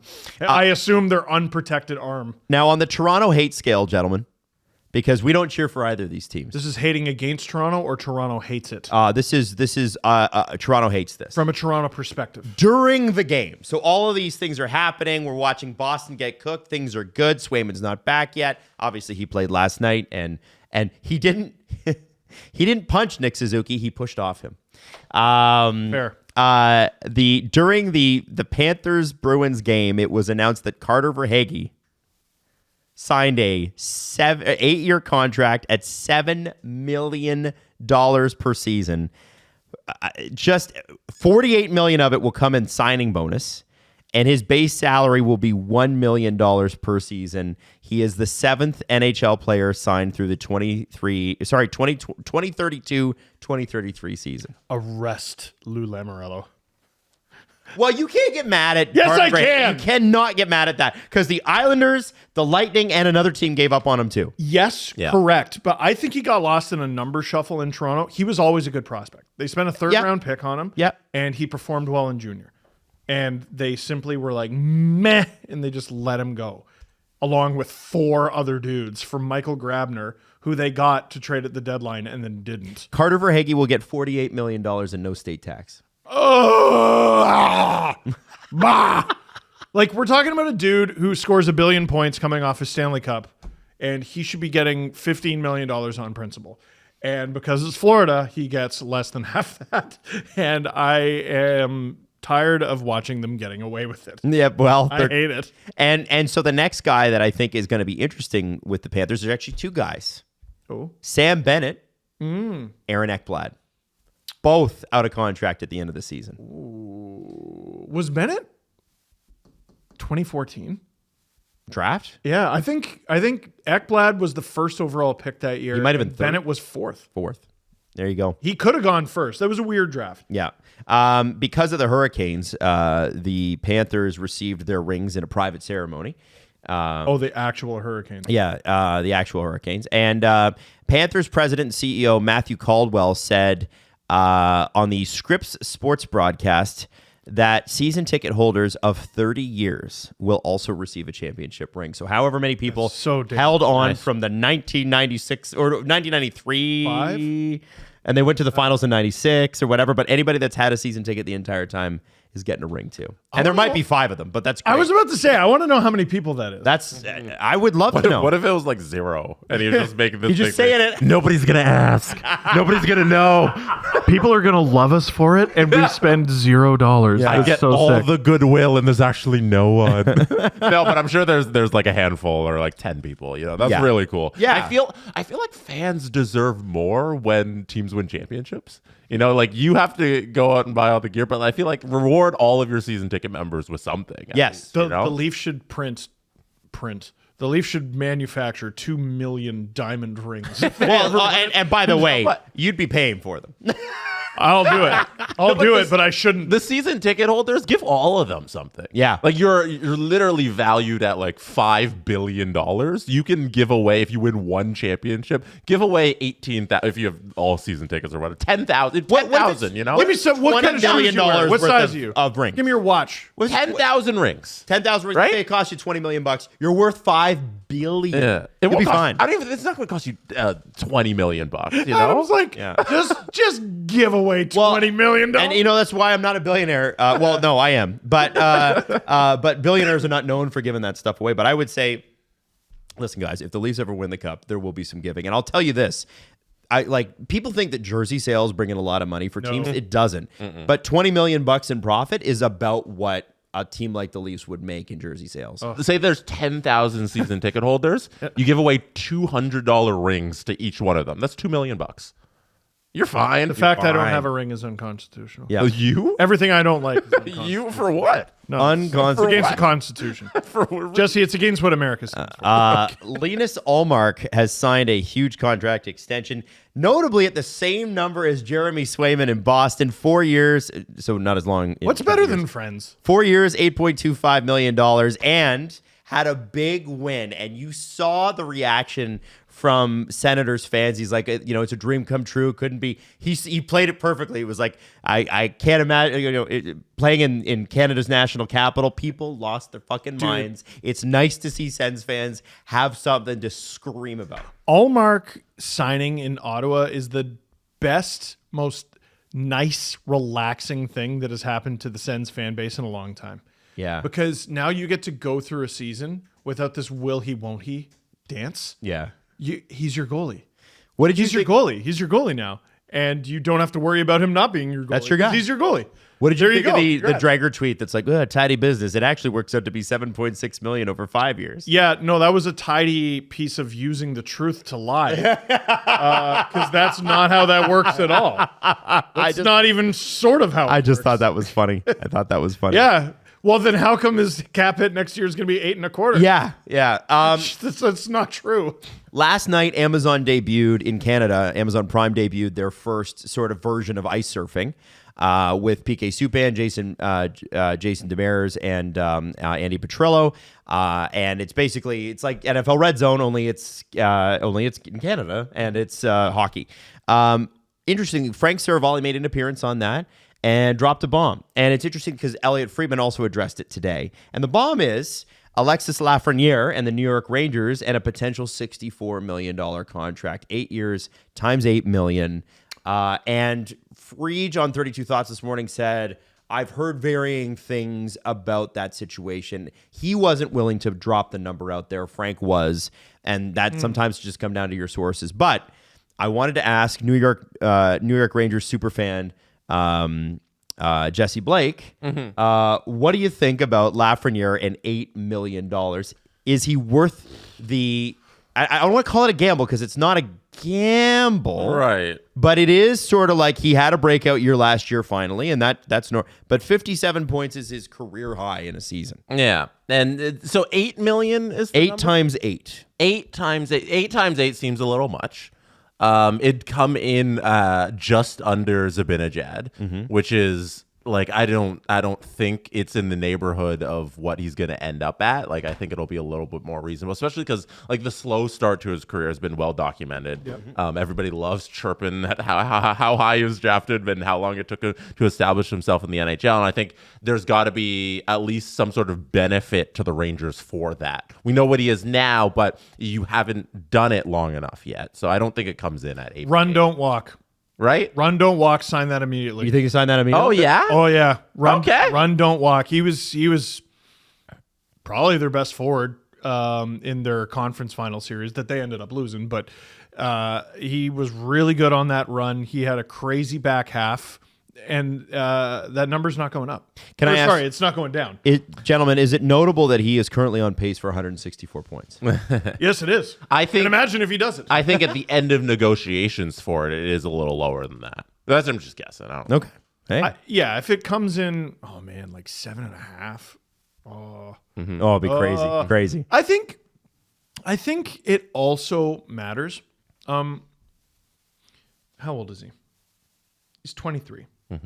Oh, he's 23 today. Today's his birthday. Oh, No, happy birthday. hey, happy birthday. There you go. Happy Yeah. birthday there. That'd be a hell of a present. Teams as good as the Rangers don't typically have players as good and as young as Alexis Lafreniere. They don't have first overall picks. That doesn't... How'd you get that bad and then that good that quickly? It's a rare situation. I think a 2020 draft year also contributes to that that. also contributes. How many to times it. do we have to talk about that screwed a lot of players up? But I think that also contributed to the slow start to his career. And now the talent is breaking through. It's breaking through all that. And I think part of what's held him down is he's just on a really deep team. Like we sort of talked about this with some players on the Stars last year. It's just a difficult lineup to crack, right? And it's difficult when you're a good player and they draft really well and you're getting lapped by another guy who's extremely good. It's got nothing to do with how bad you are or anything. For me, Lafreniere, the aging core, run, don't walk, 8 times 8. 100%. I think we're right in the neighborhood of where it should be because you look at Lucas Raymond, who just got 8.075 by what was that 4 years, and then all those guys in Ottawa who are sitting at 8 right now, who are I think in Brady's the same, there. in the same age range as Lafreniere. Stützle is 8.3, Brady Tkachuk's 8.2, Norris is 7.9. All of those guys who are in kind of similar situations where it's like, hey, you haven't done a whole bunch in the NHL level, but we know the talent's there, and they're a very similar age when it's signed. So your 8's right there. Like, it's not outrageous. Anybody who scoffs at 8, you shouldn't do that. But I think it should just be a hair lower. His next game in the NHL will be his 300th, which doesn't seem real. And the amount of games he's missed over his now 4 seasons, this is his 5th season in the NHL Crazy. now, is 4. So he's missing less than a game a season Wow. so far. Dude, sign this player. Run, don't walk. Yeah, get it done. But the cap crunch coming to the New York Rangers, I find is the most interesting part. Oh, yeah. Oh, guys are going. Like how do you fit everybody in there? If You don't. If that's the thing, you don't, because if the limit's like, hey, we don't want people above Panarin, or if Igor's gonna set the new bar for the Rangers, that's $11.5 million somewhere, or just above or below that, coming on the salary caps for next year, plus laugh at 8 or just under 8, plus everybody else that you needs new deals. Like I think Cooley's up too. Like there's a real cap crunch coming after this season. Yes. No question. And I thought the guy that, why is his name always escaping me? I always do this. What team? New York Rangers, and he's the big defenseman that tried to Rempe? trade this summer. Jacob Trouba. Jacob Trouba opened the scoring for them. I'm like, well, that's the last time that'll happen. Yeah, they really, man, with the Penguins, they really played with their food, eh? That was Wow. Yeah, not great. brutal. There were a few of those. I mean, And well, the Jets, Edmonton got run over. Well, and it's but it's funny. the first game, right? It's because it's Edmonton. Jets are up 2-0. I'm like, oh, this means the rest of the game is going to be nuts because here come the Oilers. And no. No, not at all. I don't think McDavid had a shot on goal. yeah. Best game of the week is the Vancouver game. Oh, that was unbelievable. friggin' awesome. Yeah. Very, very cool. Calgary game. Unless you're a Canucks fan. Yeah, and then it wasn't great. as good. Yeah. I want to say... Got a point. Yeah. What's the at the end of it? Utah had its very first game.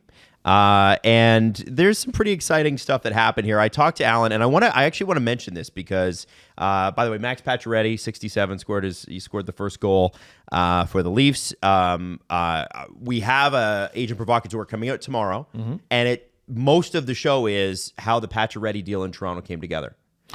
And so conversations with the Leafs management, the conversations with the Leafs performance staff, which had a huge part in this.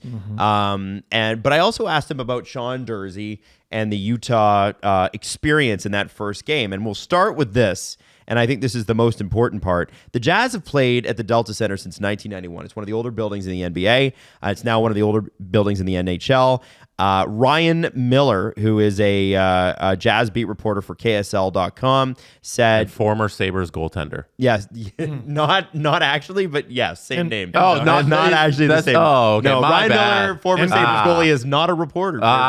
Briefly, the bad. Blues. No, He's with the Blues. definitely. He's got $40 million in the bank, and he wants to be a beat reporter, fucking hustling it to every practice. I was confused. I thought it was the same Ryan Miller. Beer Like Sean sales, Avery getting an internship for some reason. beer sales reached last night the $120,000 mark.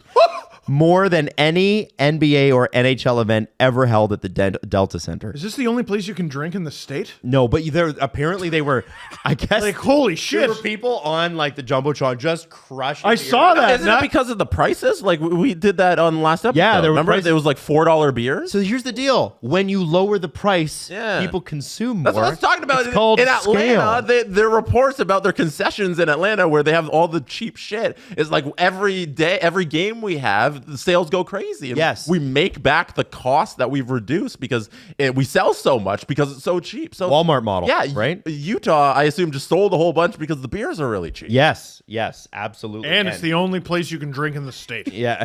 That's a fact Unless you want soda. that I made up. Interestingly, Ryan S. Clark from ESPN said the Utah Hockey Club said it drew 16,020 fans to the Delta Center by, quote, leveraging the use of the single goal view seating system to welcome guests to watch because the arena's typical hockey capacity is only 11,131. Now, this is going to change. I thought that was, yeah. This is going to change, and I have the view, and I sent it to Jesse. We can't play it with...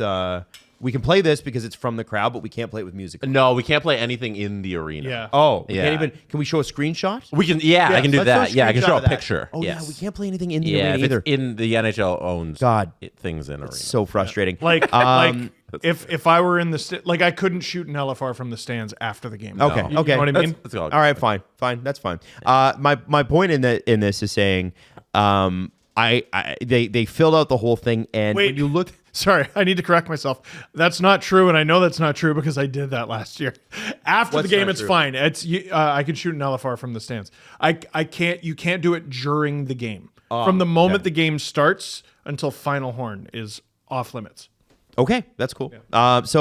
Anyway, I wanted let's show a screen grab here. AJ Yeah. Perez had it. That's pretty So sick. you obviously can see that it's even difficult to see the net on the other side. This is very Brooklyn So Islanders. this is the you can't see the net view. Yes. Oh, wow. Now you do have a view of the Jumbotron, which a lot of people watch anyway when they're at games. You just find yourself as a human being watching the TV screen, but it's difficult to see both ends, and yet here they were.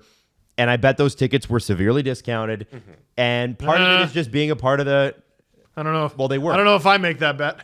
Oh, were they? Well, dude, the concessions are discounted. Yeah, absolutely. So I They saw were in Brooklyn too when the Islanders were playing there. I saw some chatter about the tickets for Utah are very expensive, and I'm like, yeah, it's the inaugural home opener. Yeah, of course. They're Of expensive. course it's expensive. Like that's an unusual game to attend. What Alan said about it was that it was such a gigantic win. I think the players and I think management are actually very surprised. They thought they would be welcomed. They didn't realize the reception would be like this. Yeah. And I think that's pretty cool. And for a team that, a lot of employees, a lot of players, long suffering in Arizona with bad management. Let's be honest, bad ownership, not bad management, and not bad fans, just bad ownership. This is a nice change for them. And I think what's been cool, too, is you're seeing Utah hockey fans say to Coyotes fans, hey, we want you to still be a fan of this team. And you saw some Coyotes jerseys in the stadium and stuff. Love that. That was cool. They deserve that. They deserve that. And it's a victory lap that the NHL is going to take. For what? For moving the team. What victory? Perhaps 15 years after they should have. Gary didn't accomplish anything here besides making up for his mistake for all of those years in Arizona. Hundreds of millions of dollars it cost them. Yeah, by holding on to blew like 2 decades in a market that should have been successful, and now he's celebrating like, look what I did, everybody! I made hockey in Utah. Ryan cool. Smith did this. Ryan Smith came in with a compelling offer, and Alan brings up a good point too. You guys remember we did our huge All-Star experience in Toronto. Marty Walsh, head of the NHLPA, was the guy that kicked that off and said, we are not going to accept this anymore because, and we're talking to, Alan's a lawyer, right? So in law, you sign a contract. Basic premise is both parties need to be acting in good faith throughout the duration of that contract. When you sign a collective bargaining agreement, it's much the same. And you could make the argument, I don't know if it would be successful in court, but you could have made the argument that by staying in Arizona in those conditions, it's bad faith because you are losing money to HRR, meaning players are having to pay escrow. You're not trying to make money. You're depressing the value of the total amount of money that's coming in. And so, we've had a tough economy worldwide for about 18 months now, probably before that too. And yet you're seeing HRR, hockey-related revenue, explode and go up. When we were talking pre-pandemic here, the NHL was at $6 billion, right? They're now at 6.8 or 6.9 billion. Per year. Okay. And that's over a 5-year span, that's a really good growth curve. When you look at just this market, let's say it breaks even. Imagine what kind of add to the HRR that's going to be. And what I mean by break even is they don't lose money. They don't lose a fortune. And maybe Utah is a team that doesn't need to take the equalization payments, right? Because the big teams, the Bostons, the New Yorks, the Torontos, whatever, they all have to pay into a fund, and a team like the Coyotes would get $5 to $10 million a year just to help keep it up. Let's call it what it is. Instead of making this decision many moons ago when he could have, Gary Bettman decided to take Alex Morello's word and put a team in a college facility. And if you're talking about like good faith from the Players Association, putting them in that arena is bad faith because it's not a professional experience. Yes. So he decided we're going to do this, and we're going to do this until they can build an arena, and we're going to keep trying this and making it work. And he would continue to do that if his hand wasn't forced and the owner had to bail out of everything. And it's disgraceful that we got to that point. Seattle was never the 32nd NHL team. It's Utah. Yes. Arizona was just like, it's 82 exhibition games a year for the last couple of years. And it's too bad. What are we doing? It's too bad. It was a disservice to the fans, and we've already gone over all that. No. I did also want to mention that the public Wi-Fi for fans in Utah, if you're a basketball fan, is Jordan Pushed Off, which is a reference to the Jazz Bulls series where they said Michael Jordan pushed off, the ref disagreed, and Michael Jordan drained a big three, and it was a big moment for him. Cry about it. Thought that was funny. Yeah. I cry about it. Don't feel bad for you. Lots of news out of Seattle. With this game, I watched all the games on Tuesday. It was a fun afternoon of hockey. This game, Chicago Blackhawks, they were right in it all game. If it's not for a Jason Dickinson puck off his face that goes in the back of the net, that game's 2-2, and who knows what happened in overtime. They look good, except for their special teams, which is a disaster, and none of those players know how to play on the power play. The Blackhawks look decent. I saw you getting a lot of heat. The Blackhawks look decent. They were in this game, and if a puck doesn't bounce off a face and in the back of the net, it's 2-2. Ifs and buts, Jesse. Whatever. Blackhawks look decent. Seattle. Jessica Campbell made her debut as the first woman coach in NHL history, and there's also a whole bunch of other news out of Seattle. Seattle blew that game. Yeah, they did. Oh. The Blues took over like halfway through. I know. Steamroll. That made me upset because I'm like, that's such a great story, and oh look, they're kicking ass. And I checked the final score. I'm like, you stink. Yeah, the Blues. The Blues had ruined a hot 2 minutes and it was over. They also announced before the game that Jordan Eberle would be the second captain in team history. It's the first time that in NHL history that all 32 teams have a captain, and the first time since 2010, 2011 that every NHL team has a captain at the same time. Really? Yeah, because like I think the Leafs started this where when Sundin left, they're like, yeah, maybe we're not gonna name a captain. We're not going to do it for a few years. And really, you should never copy the Leafs on anything. So stop doing that. Yeah. I about Price honestly Scout? think there should always be a captain. I'm of that belief. You should always have a captain. But Eberle is he's one of my favorite players that I've ever like had the pleasure of talking to. yeah, I'm very happy for him. Good guy. Joey Daccord signed a nice extension as well. Talking about Julian and Chris talked about this. Really took the hard way to the NHL.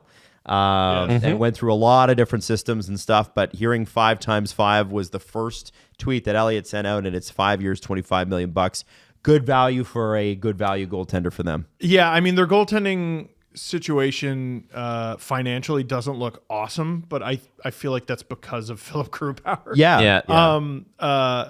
Daccord 5 times 5 has a really good chance of working out based on how he played last year. I thought it was very funny when CJ pointed out, like, the goaltender, one of your goaltenders signs this big extension and everything. He's not even the starter on opening night, the day he's signing his extension. Yeah, as a Joey Daccord fantasy holder, I was pretty upset about that. Yeah. Oh, you expected him to start? Yeah. Yeah, well, I left my goalies till late. I got Aiden Hill. I don't know how the hell they let me do that, but yeah, let's start Joey Daccord a little more. All right. It's a weird dynamic when it's like, no, that guy's our starter, but also let's lock up this guy because he might be better. Yeah.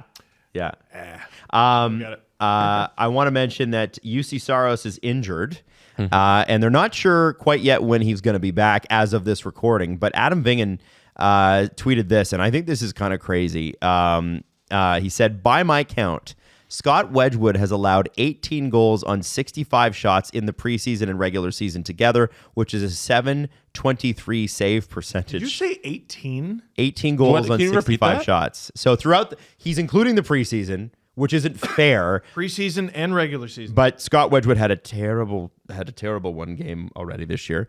So preseason and one regular I'm season going game. to say that this doesn't count. 18 goals. No, it's a trend.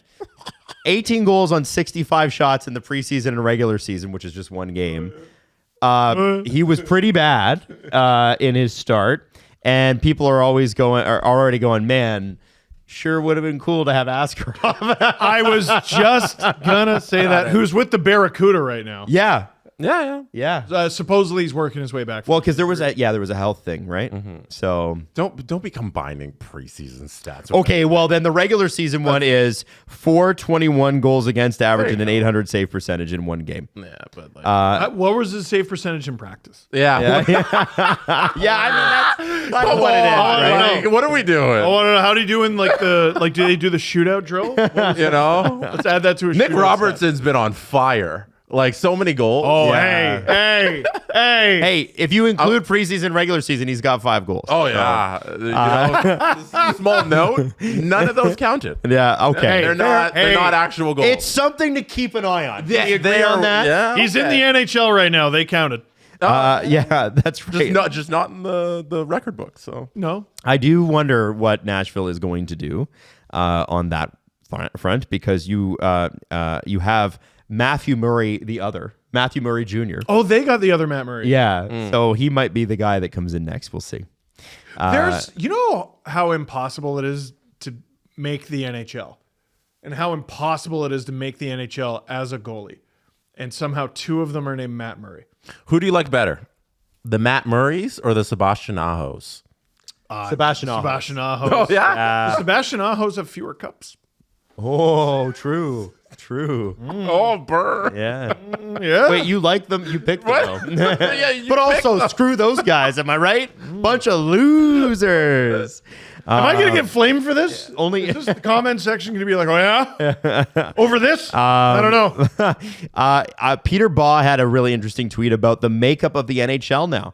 NHL players by nationality. 297 are Canadian, 200 are American, 66 Swedish, 47 Russian, 38 Finnish, 22 Czech, 9 Swiss, 8 Slovak, 7 German, 5 Latvian, 4 Norwegian, and then Belarusian 2, Norway 2, and then you've got Australia, France, and some of them I can't recognize. Some of the flags I don't recognize. That one is Do you want me to pull it? 'Cause one from the This Netherlands. was just a notice sent out from the NHL. I can pull it up. I believe that's Netherlands. Netherlands, and then Slovenia. that's Slovenia. I think that's Kopitar. Kopitar, yeah. Slovenia and Slovakia have such a similar flag. They should It's a they little should knock annoying. it off. Yeah. They should knock it off. They know what they're doing. Yeah. Knock And it also, what was it with, like, as soon as France adopted the tricolor red, white, and blue, Let's do that. everybody was like, Let's all let's do do that. that, but let's turn it on its side. Oh, I'm going to do white on the top and then blue and red. And then the Netherlands were like, we're going to do red on the top and then white and then blue. It's just like, oh my God. Who was the probably Nordic person who's like, okay, we're going to all do different colored sort of crosses. Right. Yeah. Sort of crosses. Yeah. Not real, It's but sort of. the red, white, and blue, specifically, I know with France and obviously the United States, it had to do with the tricolore, which is French. And if you look at the Haitian flag, they ripped out the white part because it was a slave rebellion. And they were successful, and so they have red and blue, and that's why their flag looks like that. Isn't that interesting? It is. So yeah, You know what? 6. 6 on the deserved interesting. is that a 6 on the deserved interesting? Thank you, I appreciate that. More than a pass. I like that. Jesse, what are you looking up here? No, I was going to just pull it because that was just a notice from the NHL on day one of the Stanley Cup, but I don't have to bring up all the numbers. They had a whole bunch of stats of the players by country and who's in the NHL this season, all that stuff. Okay. But nah, it's all right. So there's a few other things I want to mention just very quickly. The Crosby and Ovechkin are entering their 20th year this year, so that's something to keep an eye on. Ovechkin will probably break Gretzky's record this year if everything goes right, but I do think it's 42 goals is not easy. I think he can do it. I agree, but it's not easy. I wanted to say that 20 years of those guys, how blessed are we? Unbelievably blessed. The hype around them, if you're of a certain age, you can't understand how disgustingly down our throats that rivalry was just foisted upon us, and they've exceeded it in every possible metric. The playoff series that they played in the early 2010s were unbelievable. Slobber knockers, the dueling hat tricks, and it just so happened Crosby got the best of them every time until he didn't. 4 cups between them. Crosby might end up on the Mount Rushmore of just players ever. Might end up in the top 5 of scorers ever, depending on how long he plays. And Ovechkin's going to potentially be the greatest goal scorer of all time. Puckpedia posted this, and I thought you guys would find it interesting. He said, while roster moves to start the week seem like paperwork, it can have a real impact on some players. By being on an NHL roster for one day, Cameron Wright in Edmonton was paid $4,958 in the NHL instead of $417 in the AHL. Let's go. Bryce Montgomery from Carolina on their roster, $4,453 instead of $286 in the AHL. 286. And that's a day. Dude, a lot of AHL players make like 70 grand. Yeah. Minimum in the NHL is 775. So whatever your daily AHL salary is for some of these guys, you're getting more than 10 times that at the NHL level. Yeah. It's pretty crazy. Yeah, it's nuts. I have to say I'm blown away. Also, something to keep an eye on. Uh-oh. There's that arena going in Hamilton. And Tony Androdakis, who is a great AHL reporter you should follow, the Oakview Group, which is doing that, are in discussions with the AHL about a new team in Hamilton with an announcement expected early next year, as in 3 months from now. AHL. OVG put $280 million into First Ontario Centre in Hamilton. That arena, by the way, was meant to attract an NHL team in the 80s, and they just never got there. It's close enough to Toronto where it's going to cause problems, but like it's next door practically to Buffalo. I don't know. I can see an AHL team making sense there. AHL, yes. I don't know about NHL. Yeah, no, I just thought that's interesting. Yep. And you know what? Hamilton shows up for their teams, right? Like the Ticats, if you know Southern Ontario at all, just an insane group of fans, and the team stinks this year. And so, but they're still showing up. Do American fans know that it's called, that their chant is Oski Wee Wee, Oski Wah Wah, Tigers? Come on, Ticats. Come on, Ticats. Eat 'em raw. And has been for 80 years? Yeah, it's weird. You know? Can anyone out-weird that chant, like, for your No. local team? No. Wrong. The Atlanta Braves. But Oh. other than that, it's we might want to, I don't know. Hamilton, we got anything else? I think we can do better than that. I don't know. Yeah, I think we can. And now, from time to time on the SDP, we are in the eye of the hurricane, shall we say. We are the one that everybody is focused on, and the whole storm swirls around us because we have said something that offends almost the entire audience. And I think it's been a long time since Jesse's been that guy. Oh, goodness. But last episode, the queso conversation, Yeah. the queso converso is what I would say, Whoa. created an absolute storm. Jesse, Yeah. has your inbox been flooded by DMs calling you an uncultured swine for not believing Steve with the queso? And if anything, yeah, okay. First of all, I'm not afraid to admit that I heard the word queso for the first time on October 8th or whatever. It was. Wow. That was I'm just like, yeah, okay, that's me. Like, I didn't know people called that. But Steve was calling ballpark nachos and cheese queso. I think there's a difference between what I now know queso is and the cheese that comes with nachos and cheese. And that is my whole point now, is you, sir, are doing a disservice to actual queso by calling cheese, which is just, I think, queso. I think your goalposts are made of overcooked spaghetti. Justin, Yeah. What are we doing here? can me we eat bring in the chips and queso Yes! and make Yes! Jesse Blake try queso? Oh, my Steve's goodness. not even gonna wait. Now, is Get this in there. Get in there. Is this queso? This is queso. Okay. From the grocery store. Tostitos brand. from the grocery store. It's still queso. Is it just the Cheers. can of Tostitos? Yeah, let's cheers. Cheers, Oh, cheers, gentlemen. Oh, yeah. Cheers. There you go. Can I get a rating of a reaction to Delicious. queso? Fabulous. Oh, I might, once the show's done, I might put that in the microwave. Oh, my God. Oh, my God. Give me the most plastic nonsense. Look at this. I'm gonna be honest, I don't think you got me real queso. Why don't you think it's real queso? Where's this from? Loblaws. Mexico. It was Justin flew it here. Yeah. This morning. It's from Galen Weston himself. That's right. And it came And it in a cost little $30. jar. And it says It's Tostitos. Tostitos. Yeah. That's not queso. That's cheese. But it says What does it queso. say on the Cheese. thing? Cheese. That's disrespectful. Here, give it here. Here. That's disrespectful. Thanks, Justin. Where does it say queso? On the top. Oh, yes, it does. Salsa. Salsa queso. con queso. Okay. As someone who has been to Mexico, me, and had queso without even knowing it was called queso. This is gatekeeping. This is not queso. Tostitos, they don't make queso. They make cheese. I don't give a damn what They you make call it. cheese. I'm eating cheese. Thank you. I feel loved Do you feel loved? from the Do you feel like Rose- is this the Chris Tanev version of chips and dip? If Chris Tanev brought me Tostitos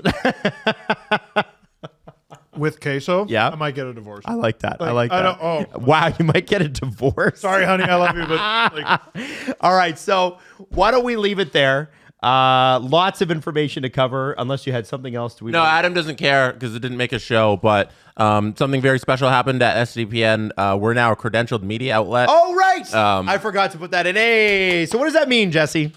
I get the privilege of going to hockey games. It's not which ones? the Toronto Maple Leafs. It's not. It doesn't go unnoticed to us what a privilege that is to now have access to the team, and it's not gonna change anything fundamentally, but little things from now on will change. Like today, I know the Leafs have a day off. Yes. Like I know the Leafs aren't practicing; they have a day off. I know that because I got a notice from the team last night that today is going to be a day off from the team. Little stuff like that is gonna change the dynamic in the show, and it's gonna be a lot of fun to have access to the team in that way. We'll be at practices from a couple times a week. Hopefully, we'll be at every game, and yeah, hopefully as we get acclimatized to this new access we have, you'll get more content, you listener out there, from us closer to the Toronto Maple Leafs, and you'll get new stuff out of us. And really cool. And it's going to be cool because, Jesse, you're going to be doing a lot of this, a lot of it. And Steve and I will occasionally be able to be there, but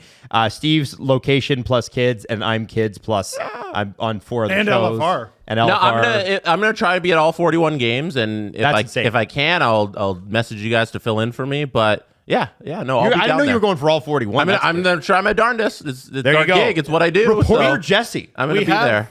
I mean, we have options, right, as well. Like, so it's games, it's practices, it's morning skates, which I'd like to try to go to.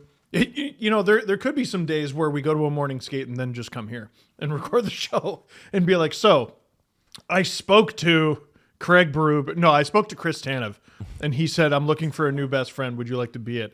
And I tell him yes. Yes, I would. When we were talking to CJ about it, because you can't. CJ is such a wealth of knowledge that you're doing yourself a disservice by not talking to him about these things, because he has 20 years of experience with it. And his first response was, "Did they approve you when they knew it wasn't going to be Steve heading down there?" which is very funny. Yes, I thought so too. Yeah, it's great. I'm really happy. It's what, man? It's been a really running joke for years about the fact that we couldn't get access to anything. And so the fact that it is happening is very cool. And Jesse, thank you for making the time commitment, because it's a lot. On top of running a network and editing shows and all the other shit that you have to do, I think I'm excited, man. Like I think it'll be very, very cool, and it gets us. It's a step. It may not matter much. Like you have to understand. Like we did start this, and we joke about it all the time. We started this in my mom's basement, so yeah, it's a big deal. It's a big deal to us. I hope that you share in the joy of that, and I hope that it makes the coverage better. Yeah, and you out there, like Adam mentioned it, the running gag on this show for when we were in the other basement was that we can't get credentials for anything. They won't let us in the door. Yeah. And then slowly we started getting access to things, like they let us in at All-Star Weekend. Yeah. Which was like, hey, I hear everybody's at All-Star Weekend. We might as well let these guys in. And then slowly we've had these conversations happen behind the scenes, and now we're kind of let in the door a little bit. And we're all working really hard here to because Adam says this all the time, but there's giants here in Canada, and we're kind of stuck in the middle as a small little company. We're a pebble. Every day we're working a little hard to get more ground here, so it's a lot of fun for us. And yeah. We want to be better. Can you? This will hopefully help us. And hopefully Jesse can set Steve and Chris Tanev up on a friend date.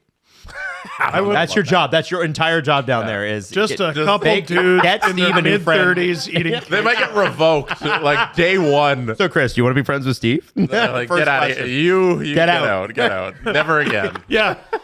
Why did you want credentials? To ask Chris Tanev to be my friend. Is that okay? Is that professional? Is that allowed? All right, now we'll wrap silly. it up. We will be back Monday. It'll be a later show Monday because it is Thanksgiving Monday. Reminder, Steve is streaming on Saturday night. We haven't even talked about that. I This know. Saturday, you're back. And by the way, I'm back. Cripple Nation, Monday night, we will see you. Streams aplenty. YouTube.com/SDPN. Buy my doll! The Steve Dangle Podcast. Follow the guys on Twitter at Steve_Dangle, at Adam WYLDE, and at Jesse Blake. Connection.